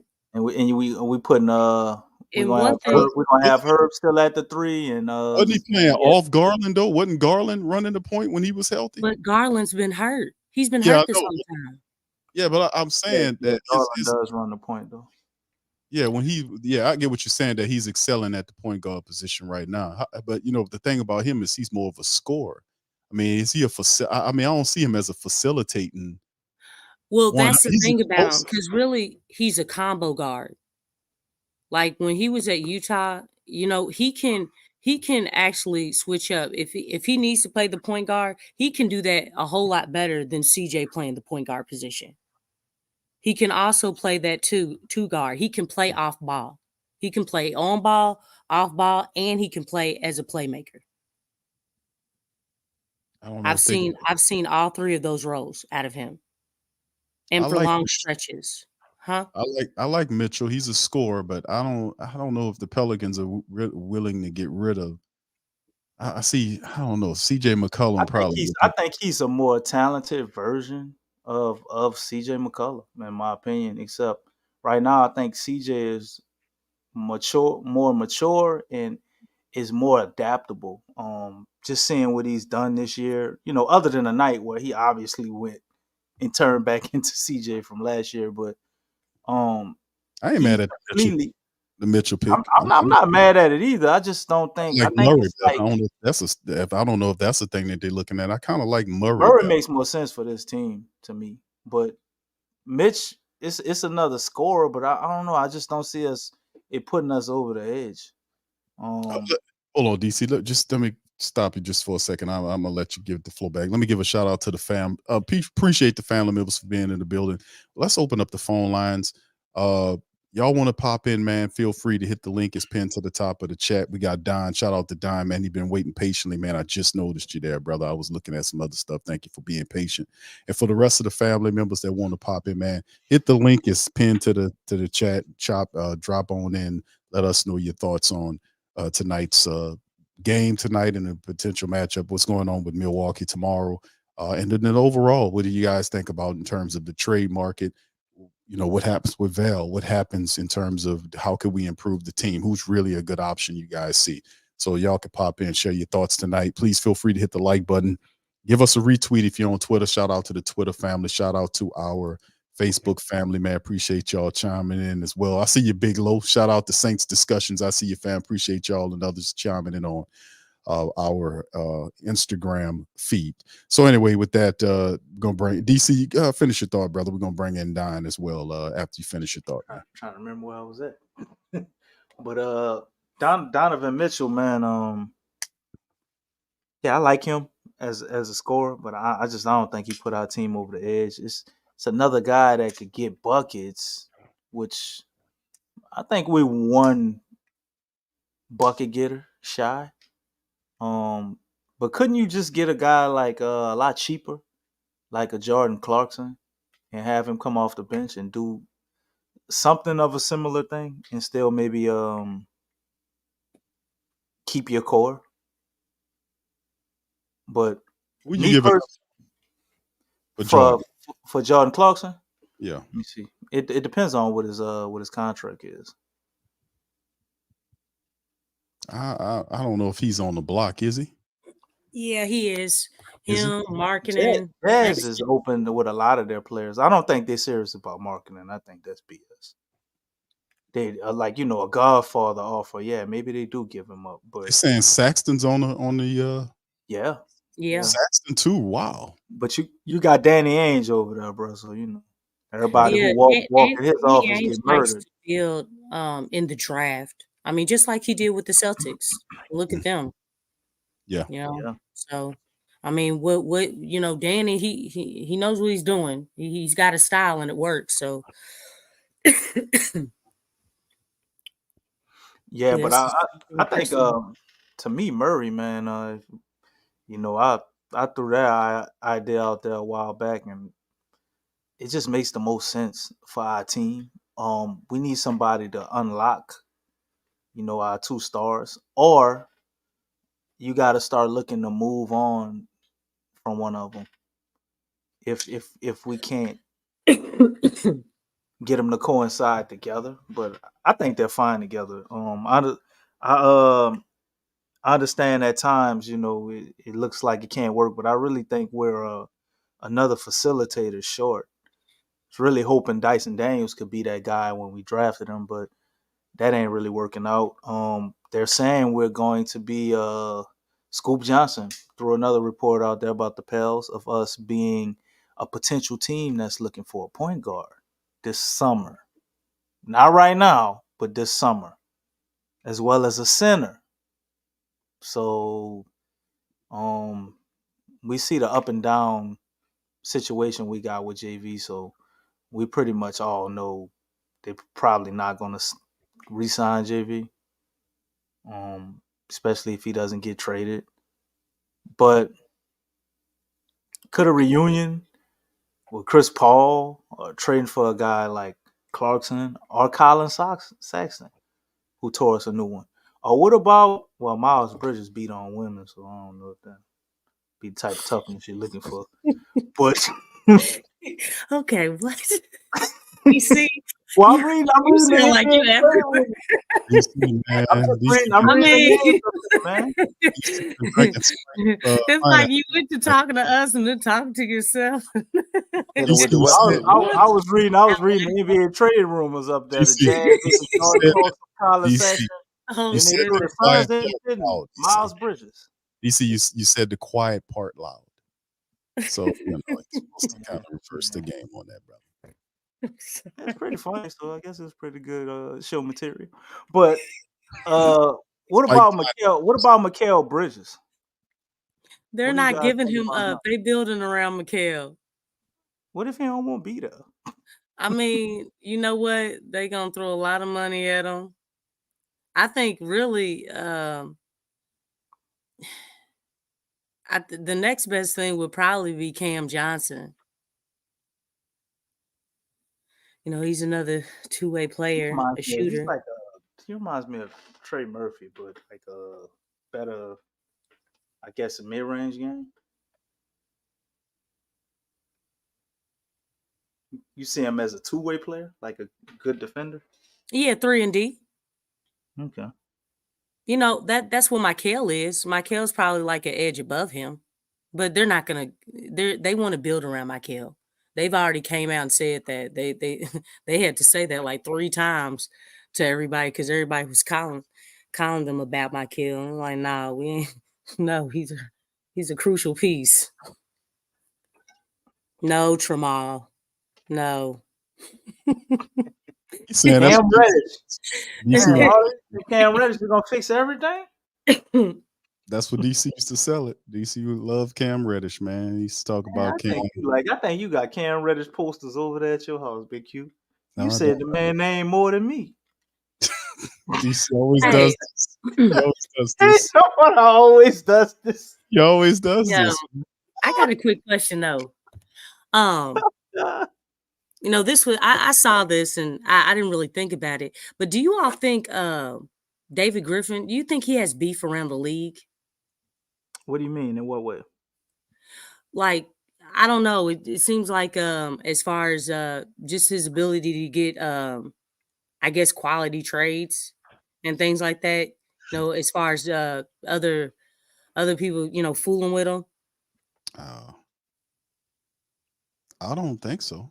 I don't think. It seemed like a lot of people like the octopus. That's the one thing I think he actually does do well is facilitate trades. We might not always like the players he get, but right. to facilitate a trade, he always makes trades happen. Even going back to his days in Cleveland. Right. I wasn't too familiar with him as far as that aspect in Phoenix. I don't remember, but Cleveland, he got all type of trades, and you can see we done had several different teams in 4 years with him here. Yeah, the CJ McCollum and Larry Nance trade. I mean, we're bringing those guys in, McCollum and Lance. That was big. That was a big trade to help the Pelicans out. Yeah, we really didn't give up a lot for them. Right. So that was, we could have had Larry Markkinen and the Lonzo Ball trade though. That man, I'm still that and then you have to think Bledsoe and Steven Adams because it seemed like they were just a 1-year rental and then he shipped them off. And Bledsoe, he ain't even in the league no more. I think the Derek Favors one, which was the original one, would have worked out fine if his mother wouldn't die, man. His mom died, and his whole career just kind of went off the rails after that. Right. Yeah, I was looking forward to that trade, DC. When they pulled that one off, man, I was real happy about the Favors trade. Yeah, he was playing well. He was playing good with us too. And you laid that out. Mom died, man, and yes, that changed everything. His mom for that brother, man. So you ain't got no time limit on grieving. Right, especially your mother. That's a powerful one right there, dude. So it definitely changed the dynamic in him. You could tell that he went back to Utah. I think for the final couple of years of his career, he finished in Utah. But man, listen, we are. That was a good call on you, DC, to talk about Favors, man, and mention this the death of his mother, man. Yeah, that was big for him to have that happen because I was really looking forward to him. I've been waiting in the chat. Don, are you there, sir? You can pop in whenever you're ready, brother. Welcome on in. What's up, y'all? How you doing? I'm doing good. Hey, Big Q, Wayne asked DC how he felt about his movie coming out. Hey, bro, he wasn't there. He ain't answering. I put it up on the screen. I texted him, bro, while y'all was laughing and stuff. I told him he keep playing that before the release date. I'ma sue his ass. It's a trailer. You can't sue me for the trailer, bro. We ain't released it yet. I don't even know how you got your hands on it. You ain't supposed to be trailer. Look at DC. Look at him. DC, bro. What you doing, brother? DC got the joint and the children in the car. That's a cigarette, Q. Robin High. DC, that is a cigarette. The kids high. What's wrong with you? That's a cigarette, bro. You know that, brother. That's weed. Look at the children. They smiling, brother. Kids, man. Kids always smiling, bro. What you talking about? They happy kids, man. They healthy. They on that high. You see driving high with the children. That's why they're happy. All right. Well, Don, he don't want to take. He's talking about suing me, bro, for playing the trailer, brother. So I don't know what I'm gonna tell him, right? Yeah, man. I'm about to get him shadow banned, man. It's some bullshit. Man. But nah, don't man. call me Miss Cleo Tromo. Tasha said them kids high too. Yeah, but now I'm just glad.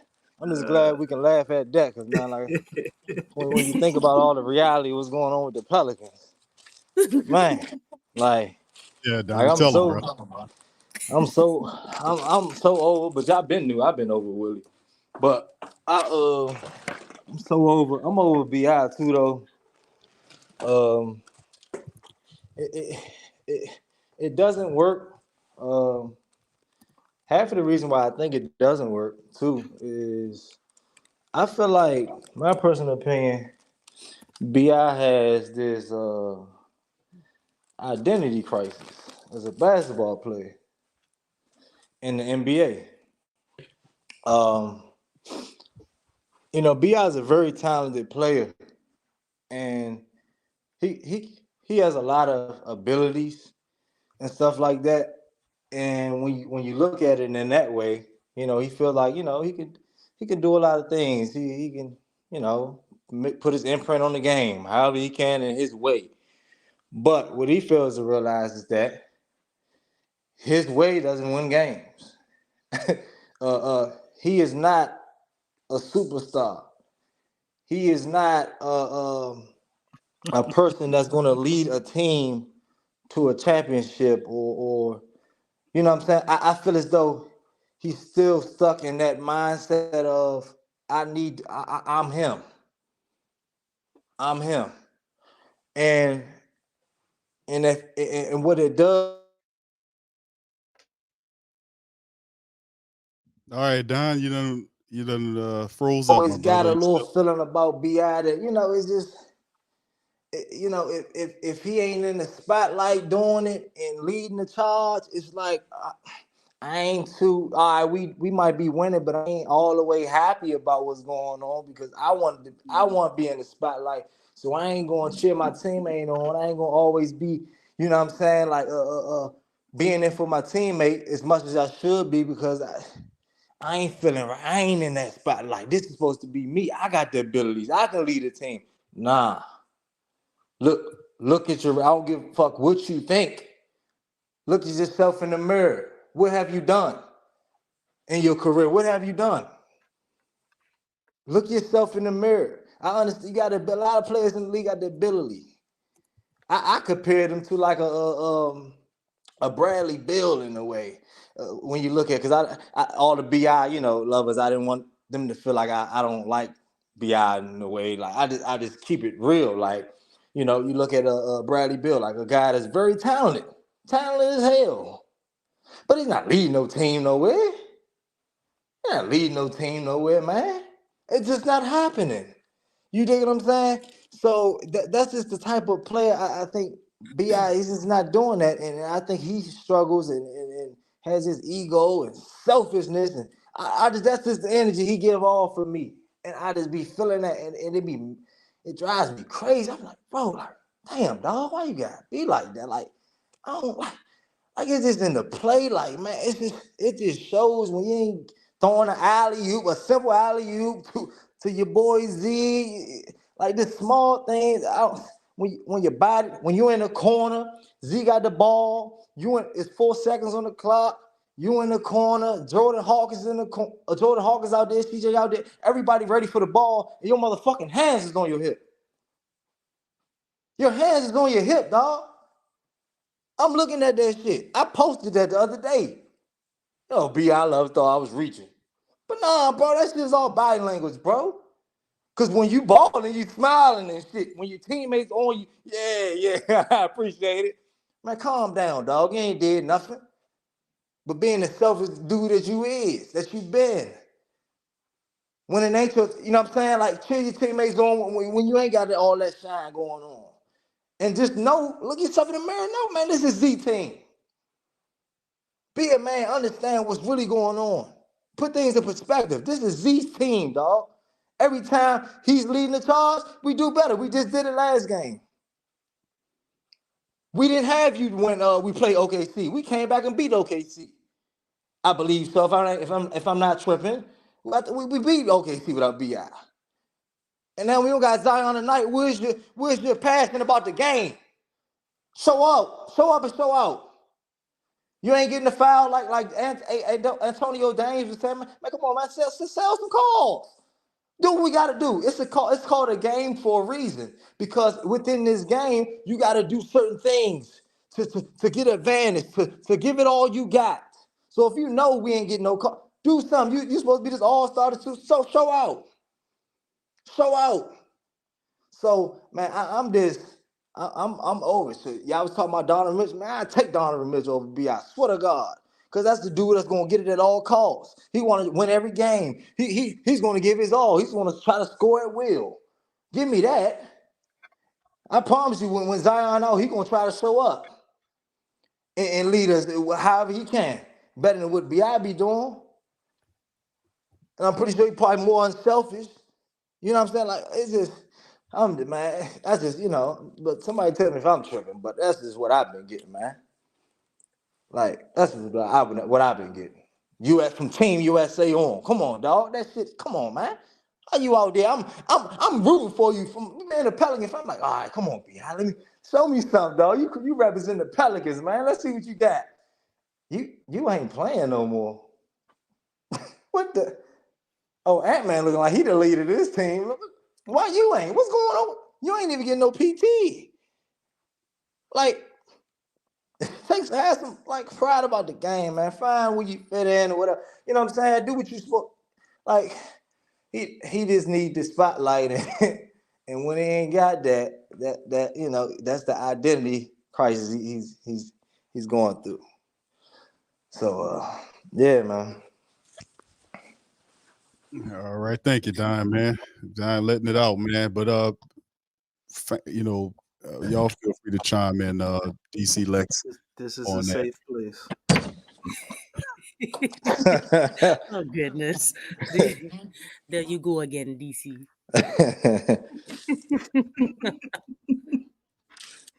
I got 500, Lex. Oh, you do? Oh, okay. Well, let me put. Hold on.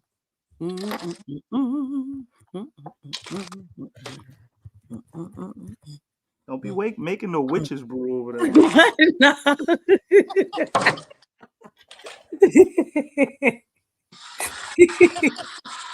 Oh.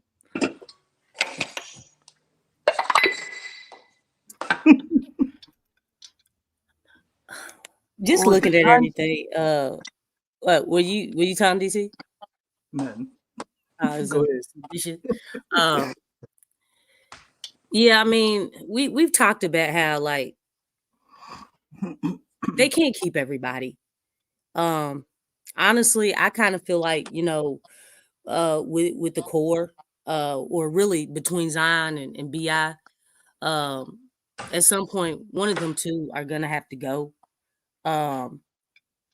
Obviously, Zion will make us pay. Hope it's not him. Everybody knows by now, like, the type of contract the BI is looking for. And I'm be honest, like, I've seen the contract that Jaylen Brown that he got, but that type of contract, I don't even feel like Jaylen Brown deserves that type of contract. So I definitely don't feel like BI would be deserving of that contract. Obviously, he would have to reach some milestones. All NBA, which, just looking at things right now, looking at how other players are performing around the league, I don't think that's feasible. Obviously, nobody on the team made All-Star. I think really just due to the inconsistencies of the team, that was never going to be feasible, especially just the outings of what the Pels showed on national television.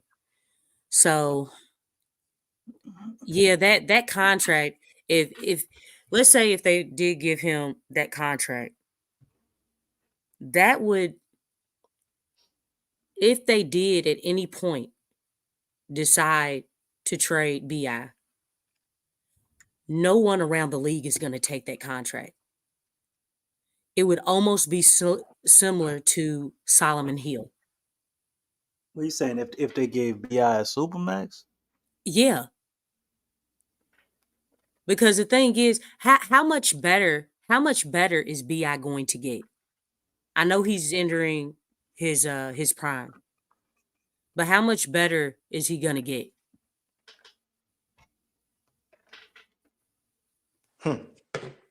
You know, Not with that mentality. what is his ceiling? And then you have to look at, you know, and again, I'm comparing it to Jaylen Brown because obviously he got a really fat contract, and that's I don't think it's exactly, but it would be close to that.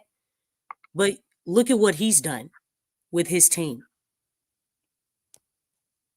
He's done a whole lot more. He's accomplished a whole lot more. They've gone far in the playoffs. They went to the Eastern Conference Finals. They've done a whole lot. He's been consistently available. I think you know, stat wise, he's more productive. You know, so just looking at that, it's like right now, and they've been in. I do believe they've been in the league for the same amount of time. Is that right? Yeah. Both him and Jaylen Brown. Yeah. And look where they are right now. And if you kind of look at that, it's kind of like a scale. So we can see that he hasn't accomplished like a whole lot at all. I mean, even with the Lakers, you all have to think BI did have his own team with the Lakers. They did build around him for how long was he there? Like 4 years? Or maybe, yeah, because he left around the time that he I don't would have. think he was there for 4 years. It might have been like two or three, but they Really only shorter than that. they didn't really build around him because they had Julius Randle, then they got Lonzo Ball, and they had But that was after, right? Because he was the second round pick. Right, but they got Lonzo Ball like right after him. And then not long after that, they wound up with LeBron. So everything as far as them building around him went out the window. But go ahead, finish your point. I'll say But my well, I mean, basically, is that, you know, I don't think that contract. I mean, obviously, I don't know. I don't think they'll give it to him. But if they did give it to him, I mean, if he's playing similar to this, which I mean, really, for this to be a contract year, and you have to think the last time that he had a contract year for his rookie extension, well, what did he do? He got most improved player, I do believe. And wasn't that when he went to, that was his first time as an all-star? Well, this is kind of a similar situation. And none of that is in the cards right now. So it's like, I just don't think the ceiling for BI, I don't think we're going to get much more out of BI, you know, by giving him that type of contract. And then if the Pels wanted to trade him, you know, it would basically be an untradeable contract. You're talking about being stuck with that type of contract. And is that something that, you know, as a fan, that you're willing to deal with, like, for, you know, and then that knocks you like back like 5-10 years, you know, with that type of contract. I think that's just, you know, something to think about, you know, and I think that's why, you know, you're hearing, well, BI's the odd man out because let's see, CJ, he has a declining contract, or I forget the name, as far as the scale and everything. So I don't know if it would be even feasible to even try to move him, but I don't know. And then you have Trey. You know, are you going to move BI to make room for Trey to groom him to come up? Because you have to think Trey's a whole lot cheaper. Now I know he's not doing well right now, but I mean, obviously they drafted, you know, Trey in, you know, I don't know what number he was, but if you're going to keep him, you know, they got to give him something, but giving something to him would be a whole lot cheaper and a whole lot more feasible. And if they wanted to trade, if that was in the cards, they could do that as well. Like all those options would be feasible, but that would not be feasible with Brandon. And that's the thing that I think that you're running into is that, are you willing to pay this guy this much money, but he's really not going to get that much better?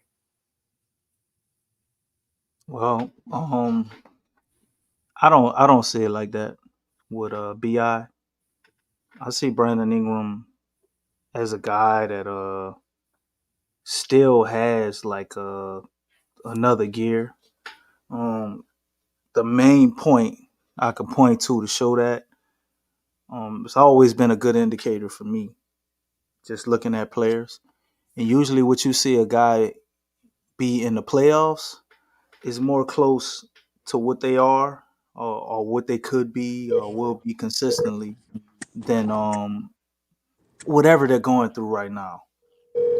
I actually look at BI taking less shots and not being as aggressive and trying to figure it out in a contract year as a positive thing.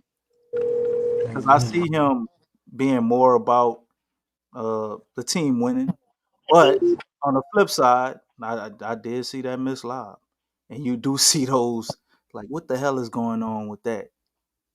But as far as him individually as a player, there's not a lot that he can't do. It's more of a mentality thing and adding more versatility to his game to be able to adjust it and be a true lethal 3-level scorer. You see times where he goes to finish at the basket and he's not finishing the way you think he should. Like, can I call him an elite finisher?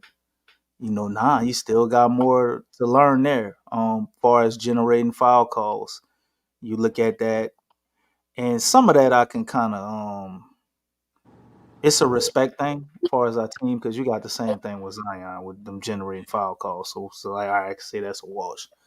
The 3-point shooting, no. It's like, man, he got another gear to go there. Generating a nice pull-up game, step backs. All you see him do these things. It's like it's there. He can do it, but just consistently putting it all together. Extremely, extremely excellent master of the mid range, and that's why we run into a problem. Because it's like that's his place to eat. But you got Zion, and when you got Zion, that paint gonna be crowded. So a lot of the times, his bread and butter, or what he can do really well, it's like the way the team is constructed with Zion doesn't always benefit him, or isn't set up for him to do what he does his best.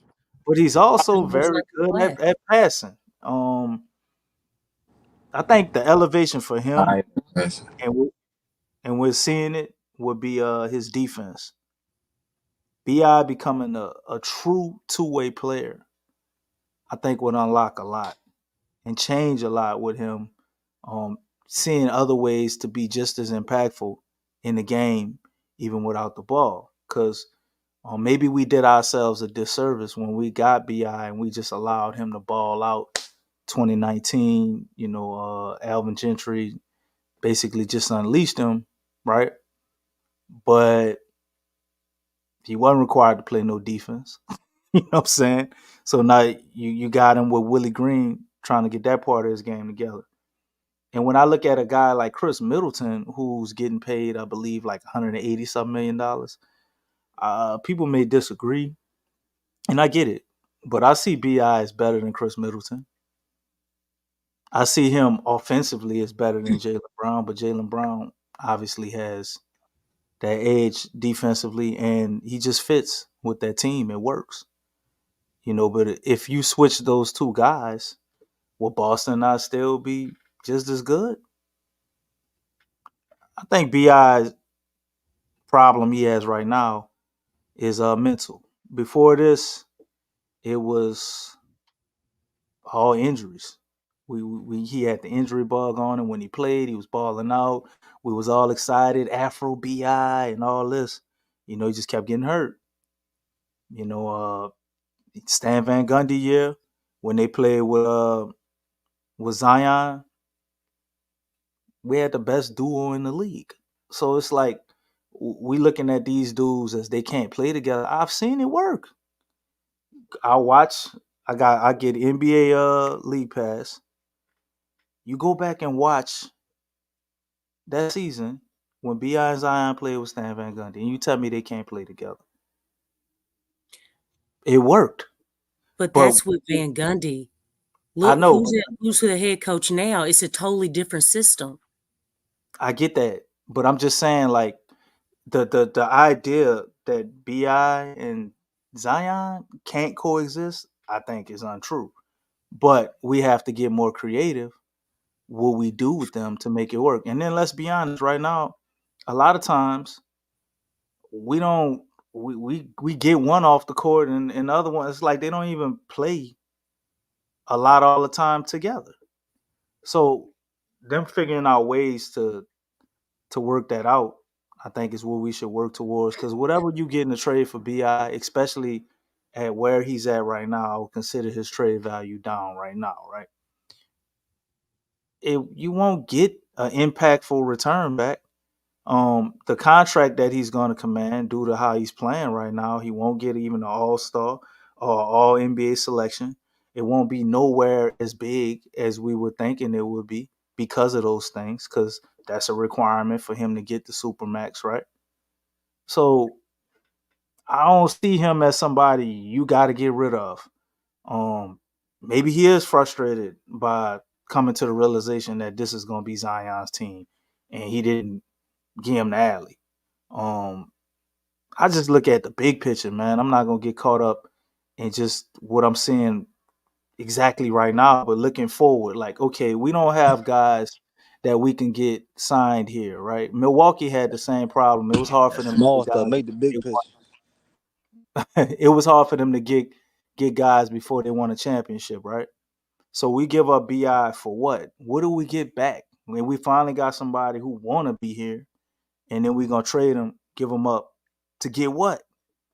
And giving him a max, what would max numbers be for BI? What, a similar contract to CJ? Because the damn show ain't gonna be what we giving Zion, right? Because he don't have no All NBA selection. He only got one All Star. So I don't see it as a smart move to get off of him unless you got this way better piece that fits with Zion. I don't think it's addition by subtraction with BI, man. You don't have a lot of dudes who could go out there and get you buckets on a triple or double team with his mind right. So I think he's trying to balance not being selfish and actually being more unselfish. And it's a process the dude working through. Is it pretty? Nope. Is this damage control? Nope. This is the same thing I've been saying about BI, only because what he is for what you could get for him. Like, we're gonna give up BI and get what? We gonna get Zach LaVine? Is Zach LaVine better than BI overall as a player? Is he better for this team? What are we getting? You're giving him up to get what, and how does that improve the team as a whole? That would be my point. I mean, I just kind of feel like at this point their games kind of clash. I don't know if it's the system or how they're being played, but one thing I do know is that every once in a blue moon, and I'm talking about this season, I'm not looking at past seasons because I truly do believe you're as good as your last hit. The thing is that they're not playing off of each other. They don't even do a basic pick and roll. If they do, it's every once in a blue moon. It's not consistent. They've been playing with each other for a lot of games this season. And I don't feel like their chemistry has really improved, like even just a little bit. Now, one thing I will say is, like, you got to think, Dame and Giannis, they just got together this season. And already with them just, they haven't played in the past at all. And they have chemistry. Like, it seems like I understand the injuries and things, but it's like, man, like it's not consistently being used as far as putting these guys in actions, using these guys to play off of each other. I think a lot of times Zion is more so used as a decoy. Everyone once in a blue moon, Bi he'll throw an alley oop, but that's like every 3, maybe 4 or 5 games. It's like, you see it, but it's like we're not getting a large sample. Now I know there was like 2 or 3 games where they were really working on their pick and roll. They had video of them in practice. We haven't seen that. I mean, we haven't seen it. It's like their chemistry is not first nature. It doesn't come across natural. It seems like there's a lot of thought. Should I pass it to him? Should I not? Or, instead of going towards I've seen where Bi he's instead of going towards Zion, he swings it to the opposite side. I'm like, you had a 2-man game right there. Why did you swing the ball to CJ and then to Herb, then to Jonas, then back to CJ, then back to Herb, then back to you, and then put up a shot? It's like that doesn't make sense to me. If these are supposed to be the duo on the team, well, why are we not seeing that interaction?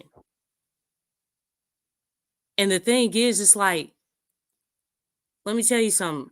Like Dame, I'm pretty sure as soon as that ball is inbounded and he turns around, all right, where's Giannis? Where's Giannis? All right, he's over there. And he's bringing the ball down. You know what I'm saying? As a duo, that's what you do. Y'all supposed to find each other. I'm not seeing that. I'm not seeing that on a consistent basis. I'm not seeing that. And that's a problem. Like, are you trying to know where each other is on the court? And it has to be both of them. It's not just, it can't be one-sided. It has to be both. And it's just not, it's not on the surface enough. You can look at AD and LeBron. As soon as LeBron gets the ball, turns around, he's scanning the court. What in the minds of, if you know that you're a duo, it's this is LeBron and AD. It's like, all right, we're AD. All right, he's right there. All right, good. They're communicating. They're making eye contact.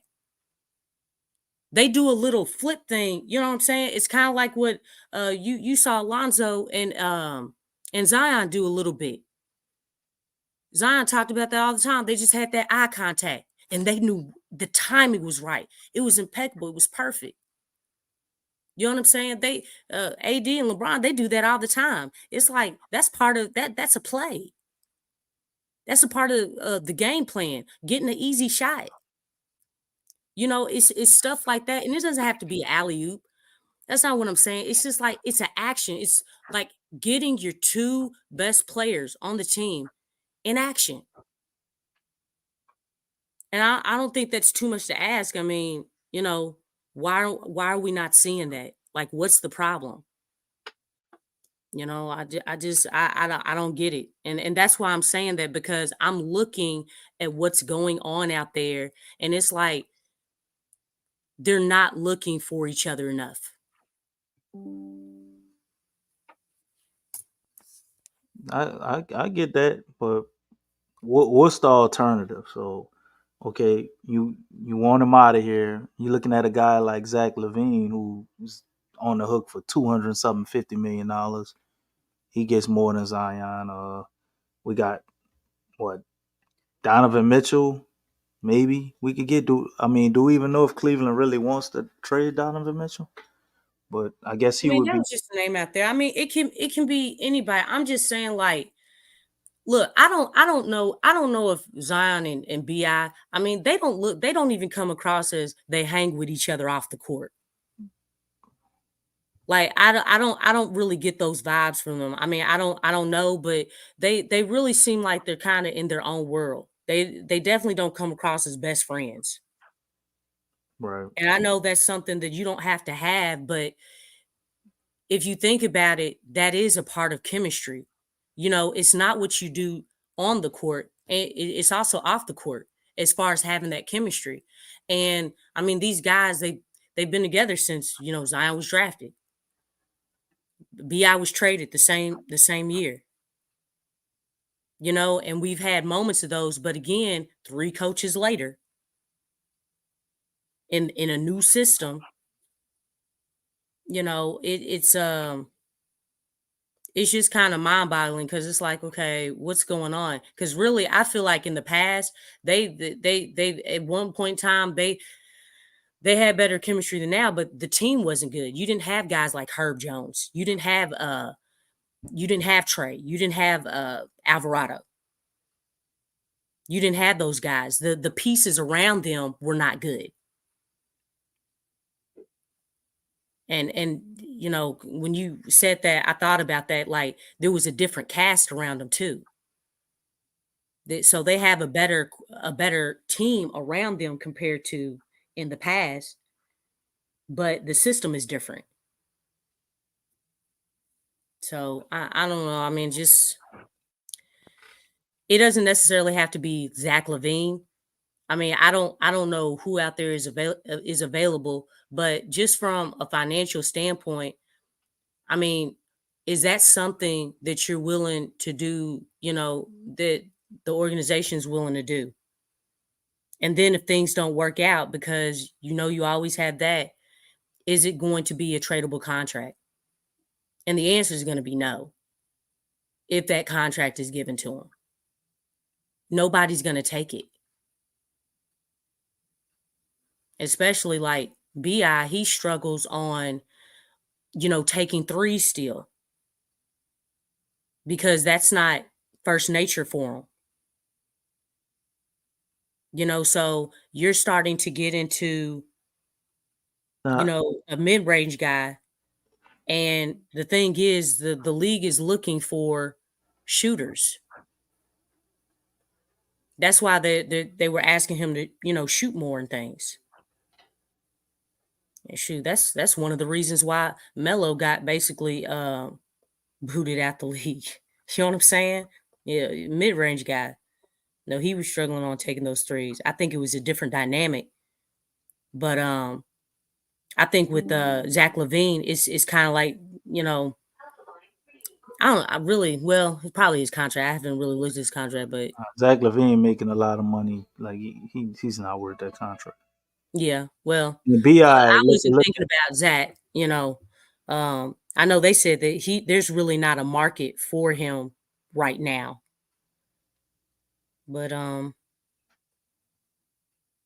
don't know. Prior to this year, for the most part, looking at his numbers, points per game, he's improved every year, minus the 2021 year.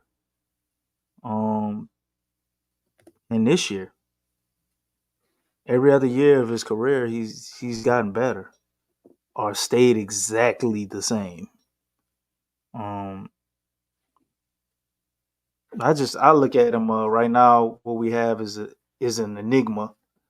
It's something that has to get figured out. They're still installing stuff. This is what the players were saying. If you go look at all of their practice videos from this prior week and how excited they were to have these 3 days off. Oh, hold up. Shout out to my man Ryan. Appreciate you, bro, for the super chat. $10. I don't know if this was covered, but I'm noticing a trend where opposing teams are packing 3 near the basket when we get the ball. It's as if we're limited to the 3 ball. How can we adapt? I think for us to adapt to that, man, we got to run different sets and be more versatile, and more creative. One thing, it ties into what Lex is talking about. Bi and Zion. We need to see more pick and roll actions with those guys. That if they can get chemistry with that, it's unstoppable. What are you gonna do? You can run it either way, and there's really no answer for it. But they gotta perfect it and be good at it. So I think that would be the answer. 2-man game with Bi and Zion. See more of a 2-man game with Zion and CJ. So, but as far as Bi though, you got guys that want to be here. We've had this franchise and for the longest, man. I remember the Dante Cunningham lineups with with Solomon Hill and what's the little scary dude Q used to pick on all the time, who Alvin Gentry had out there at point guard, Tim Frazier, and all these guys. These were starters. We couldn't get anybody here. To just like let Bi walk, I think would be foolish. If we trade him, we run the risk of being in the same situation. Like, look at Zach LaVine. He's on the trade market right now with that $250 million contract. And this kind of goes to your point, Lex. He $215 million and shit. Nobody really don't want him. Cause he ain't worth that. Don't want to run in the same situation with Bi, but at the same time, I've seen him improve. I've seen him be coachable. I've seen him willing to change. He's been trying to shoot more 3-pointers. You've seen it look very good at times, and you've seen a game like tonight where he just doesn't shoot any. It's indecision, indecisiveness. Still trying to figure things out. So, he still has another year on his contract. It's currently constructed. It's not like they have to re-sign him this offseason. But I like to see where this goes for the rest of the season. Not interested in trading him right now. And I think things are going to get better. I don't hope. I don't wish. The Pelicans are going to get better. They've done a lot of things so far this season. We're 7th in the West, but we're 1 game out of 5th. And there's still a lot of season left. This ain't like we're on the back leg of the season. We're basically just passing the halfway point. So there's still a lot of games left. It's a lot of room for improvement, and there's a lot of time for them to improve. You go ahead and give your closing remarks, Lex. I guess we done ran Don up out of here, man. Talking our ass off. We're supposed to let him talk. And we're going to go ahead and close out the show. Oh, okay. Yeah, we just I think we need to make some changes. I mean, the change is gonna come regardless. That's kind of like inevitable.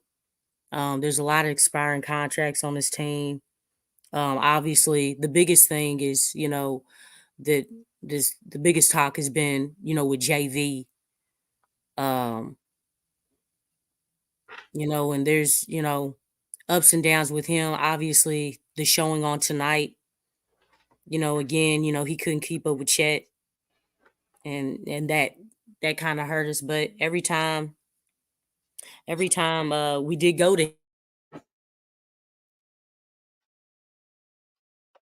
you know what I'm saying? I mean, he was one of the top scorers on tonight, that if that really means anything. But there's a lot of things that are going on with this team. I mean, to really pinpoint, just one thing is, it's mind-boggling. Because then, even if you do make a trade, there's always, and I've been saying this, there's always the coaching. there's always that, and that's also been a struggle for the team. The adjustments, the rotations. I like to think that all that stuff would have been figured out, in the off season. Really coming up with schemes and different things, and a lot of stuff is just predictable. The sets, just the game plan, not having a feel for the game, understanding the vibe and what direction and how to make those adjustments, because it's not just the counterpunch to what the other team is doing, but there's a feel to every game. It's like, someone having the hot hand, keeping them in there.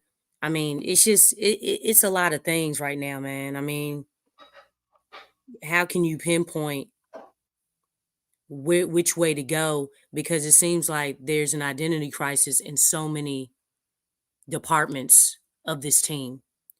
Like it's almost broken down into factions. And I think that's what makes it so difficult to really pinpoint, well, where do we start? How do we polish the identity? How can we be more consistent on a nightly basis, playing at a high level? It's just a lot going on. And you like to think the answer would be, the two answers is make a trade or fire Willie. You know what I'm saying? So it's like those are the only two options. Say Lex. Got What? 2 words for you. Oh, one love. That's one word.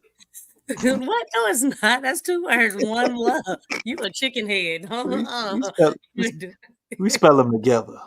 No. We spell them together where I come from. What? James Borrego. You don't think? Yeah.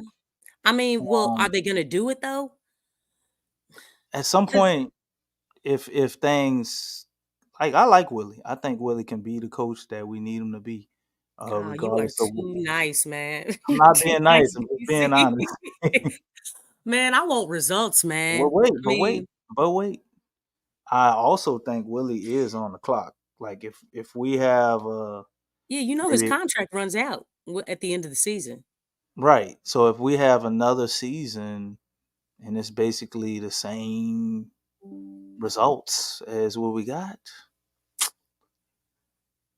do we have that person in house, or are we be willing to move on to somebody else? All of the teams that we pretty much model ourselves after, in my opinion, I think we model ourselves after the Suns and the Milwaukee Bucks. To me, that seems the franchises we look to and try to mold ourselves to be.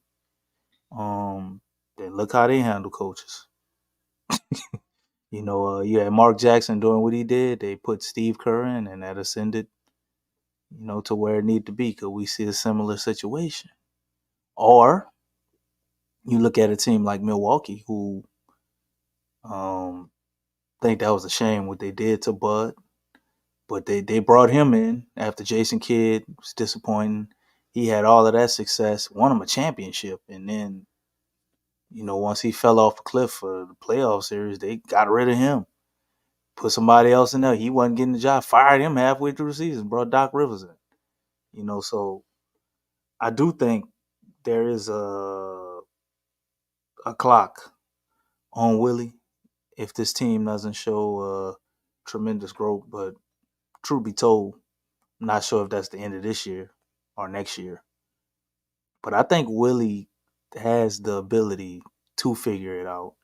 With a guy like James Borrego there, our incredible offensive mind, that's why I keep harping on the break. I want to see the All-Star break. I want them to view where we're at during the season, see all of these deficiencies we talk about, see what they can implement, how they can change the things. Willie has alluded plenty of times that he's aware of it. They see the numbers. They see the numbers with the starting unit. Are you sure? They hearing the noise. If it's not, he's hearing the noise. And I'm just very curious to see how the rest of this season plays out. I ain't being nice. I'm just looking at the whole totality of it. Like right now, we basically have the same record as we had last year. And last year,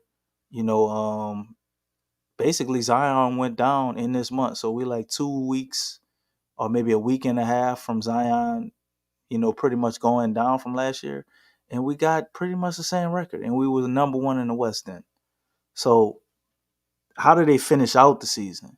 I think is a big thing. We've had years where we blazed it down the stretch, Willie's first year here. And then last year, we had a platinum opportunity to be able to get out of the plan, and we just poo-pooed all that away down the stretch.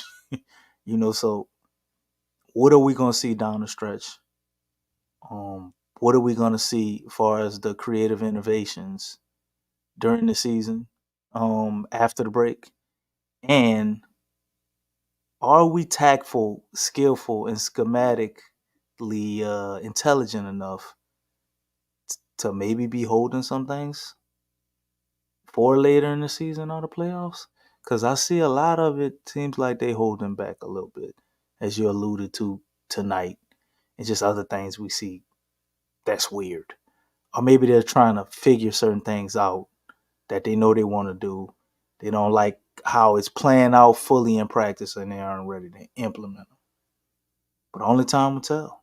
Okay, you know what? And with that, look, hey, on the next episode of that sneak attack stuff, man. Look, we don't need to hide nothing. We need to get creative and work on stuff. Well, I mean, you don't want to just try shit in the game and it ain't working in practice, or you ain't fully installed it in practice. I do get that. And the track record of this team, we are slow to adjust. Lexxah, we don't like it. I don't like it, but they slow to adjust. But they eventually figure some things out. Every 10 games. Okay, that's it, Willie. Man, every 10 games. I'm just. You know what? Have you seen Zootopia? Yeah, I don't remember a lot of things. The sloths and the DMV.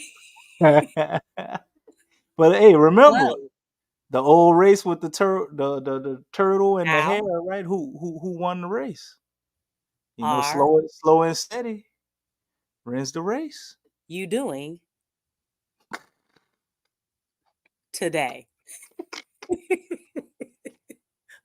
That's that 10 games. Okay, DC? That's that 10 games right there. 10 games. Oh, goodness gracious. All right, so with that, I would like you all listening, and please like, subscribe, and share the show, because sharing is caring. The Pels ain't all doom and gloom. We'll be back tomorrow to cover the Milwaukee Bucks. Hopefully we could buck on them.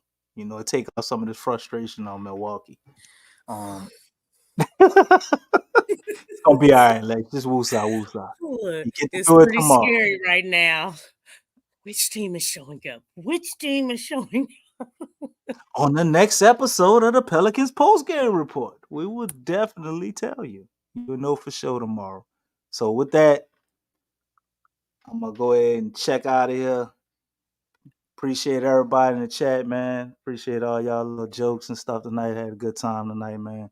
Another excellent show as well. Appreciate your commentary, Lex.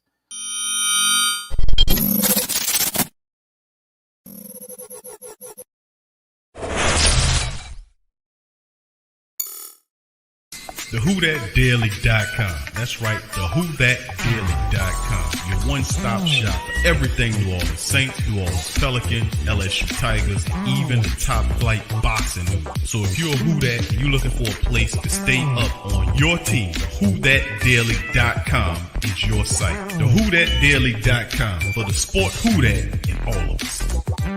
That's right, Respect the Pro Shop is the platform store where you can go and buy all the latest merch to support the platform. Available at the Pro Shops, we have dozens of hundreds of products available for you and your family. Unisex tees for men and women, hoodies and sweatshirts, tank tops, kids and baby items, long sleeve tees, mugs, pillows, wall art, bath bedding, face masks, phone cases, stickers, bags, fanny packs, socks, hats, and many other items. Please feel free to check out the Pro Shops. The link is in the description section